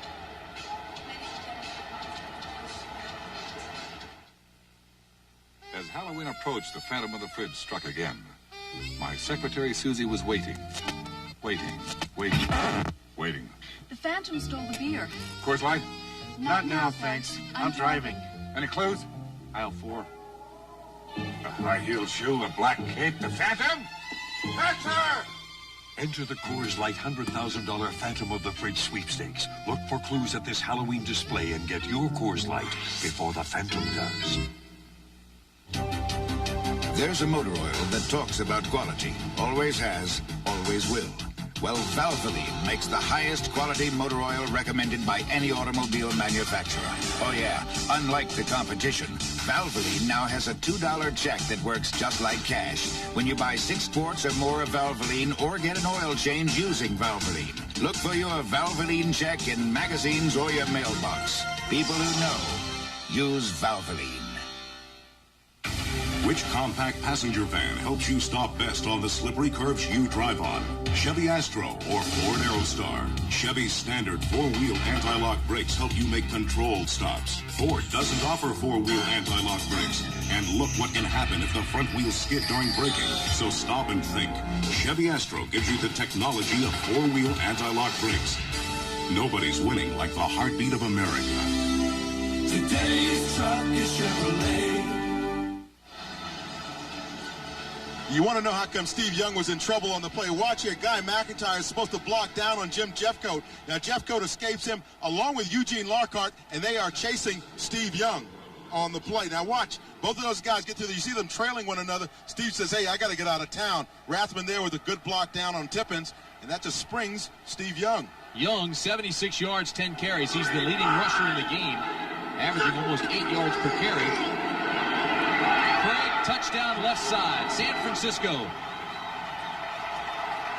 Rathman and McIntyre led the way for Craig.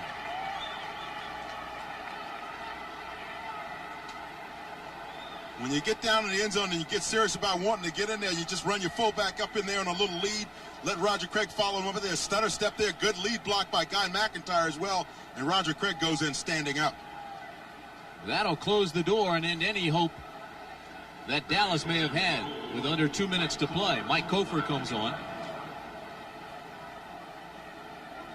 With that touchdown, Craig ties Ken Willard as San Francisco's all-time touchdown leader. And the kick is good. Roger Craig with his 61st career touchdown, and that ties Ken Willard.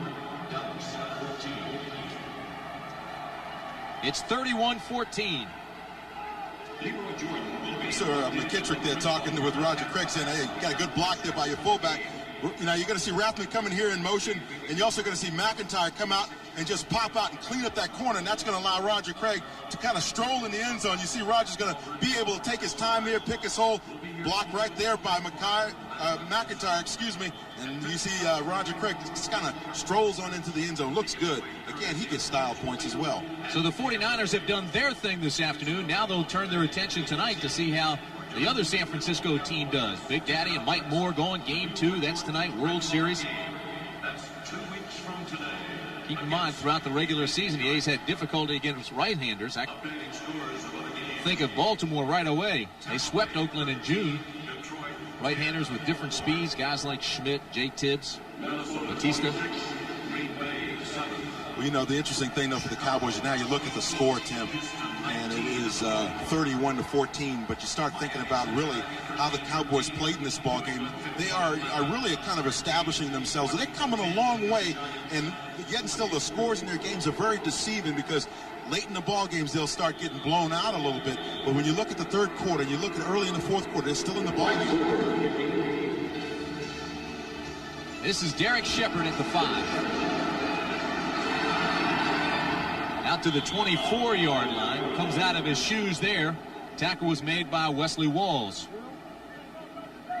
Don't forget, coming up immediately after this game, the NFL Today, the post-game show with all the scores and highlights. Brent will update you on everything that's taken place this afternoon. And there have been some interesting matchups.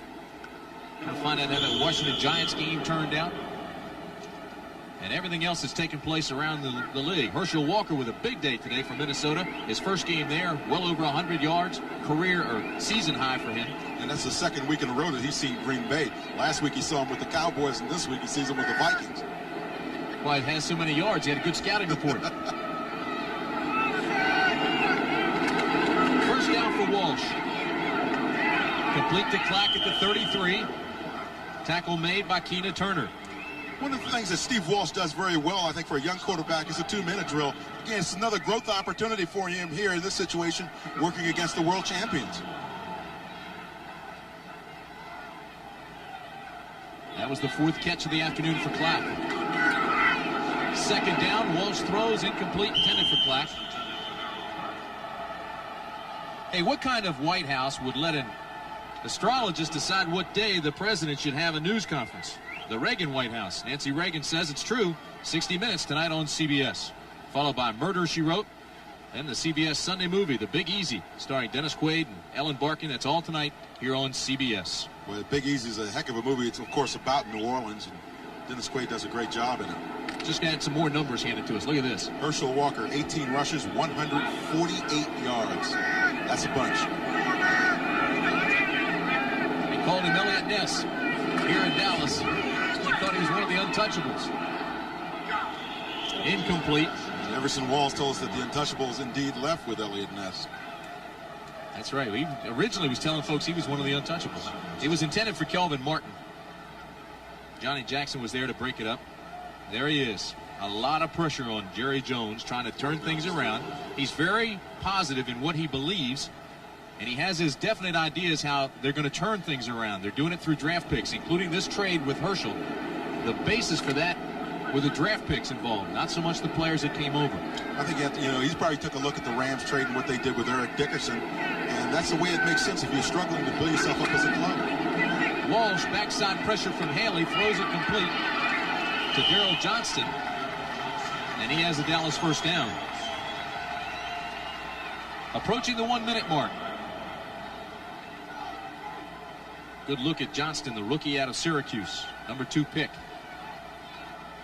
Walsh again has problems, ducks back and hits Johnson again to the 47-yard line. Keena Turner taps him down there. If I was Steve Walsh, I'd be working the sideline a little bit more than the middle of the field in this 2-minute drill. Dallas calls the timeout. Keena Turner made the tackle. Nice talk with Keena yesterday. Says he wears a pin around. My name is not Tina. Yeah, said his mom gave him the name after she saw a television show and heard the name Keena and really liked it. Now his brother's name is Michael, so you go figure that one. If you get Keena, you kind of have to be mad at your mom. Dad said he didn't have anything to do with it. He was away in the Army in Italy. San Francisco has outscored Dallas 17-0 here in the final period, after the game was tied at 14-all. Good effort by the Dallas Cowboys. It was mistakes. It's cost them this game here today. Interception, blocked field goal, penalties.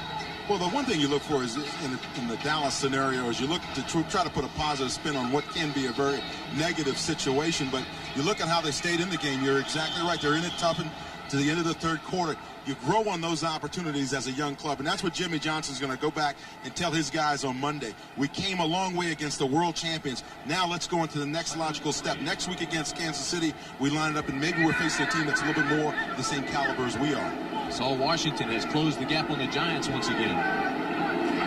2nd down and 3. Walsh steps up in the pocket and has another interception. Keena Turner inside the 30. Hurdles a tackler down to the 11. Keena Turner. A 41-yard return for the 10-year veteran out of Purdue. And that's another reason why you want your quarterback to work the sideline, because the ball is going out of bounds if it doesn't go to your receiver. That time Steve tried to work the ball in the middle of the field or near the middle of the field, near the hash marks, and Keena Turner just stepped up right up in front of it. You see Keena Turner, number 58, just steps right in front of the receiver and takes off with the football. Nice interception. Key there, though, he kind of set back in his zone and just waited his time and stepped in front of Junior Todd-Latasi and made the interception. Todd-Latasi never came back for the ball. No, he sure didn't. And the 49ers, I assume, will just melt the clock, because I see Jerry Rice go all the way back to the 26-yard line in case there is a fumble. The coordinating producer of the NFL on CBS is Charles H. Milton III. The producer of today's telecast is Bob Dekas, directed by Mike Arnold, and the executive producer of CBS Sports is Ted Shaker. Our statistician today, a good one, Chuck Gardner, and our spotter, Bill Breslin.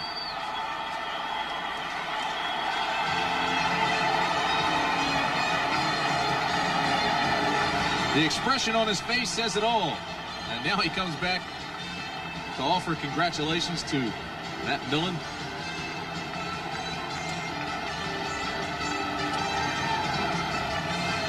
George Seifert, first coach in 21 years to take over a Super Bowl champion. And he's now 5-1. And people say anybody could have won with this club, which won the Super Bowl, but it hadn't been easy. He had holdouts, contract problems, the McKyer problem. McKyer will probably be traded. It hadn't been an easy road for this man. It certainly hasn't, and they've had to make a lot of adjustments with injuries and all of that, which naturally comes during the course of a season. But George Seifert is a guy who has both feet on the ground, very solid guy. Kind of quiet, a little bit different than Bill Walsh in that sense, but really has his team headed in the right direction defensively as well as offensively. Well, it's going to be a big week. The trade deadline, 3 o'clock Tuesday afternoon. And these two teams certainly will make some of those. Post-game show coming up next.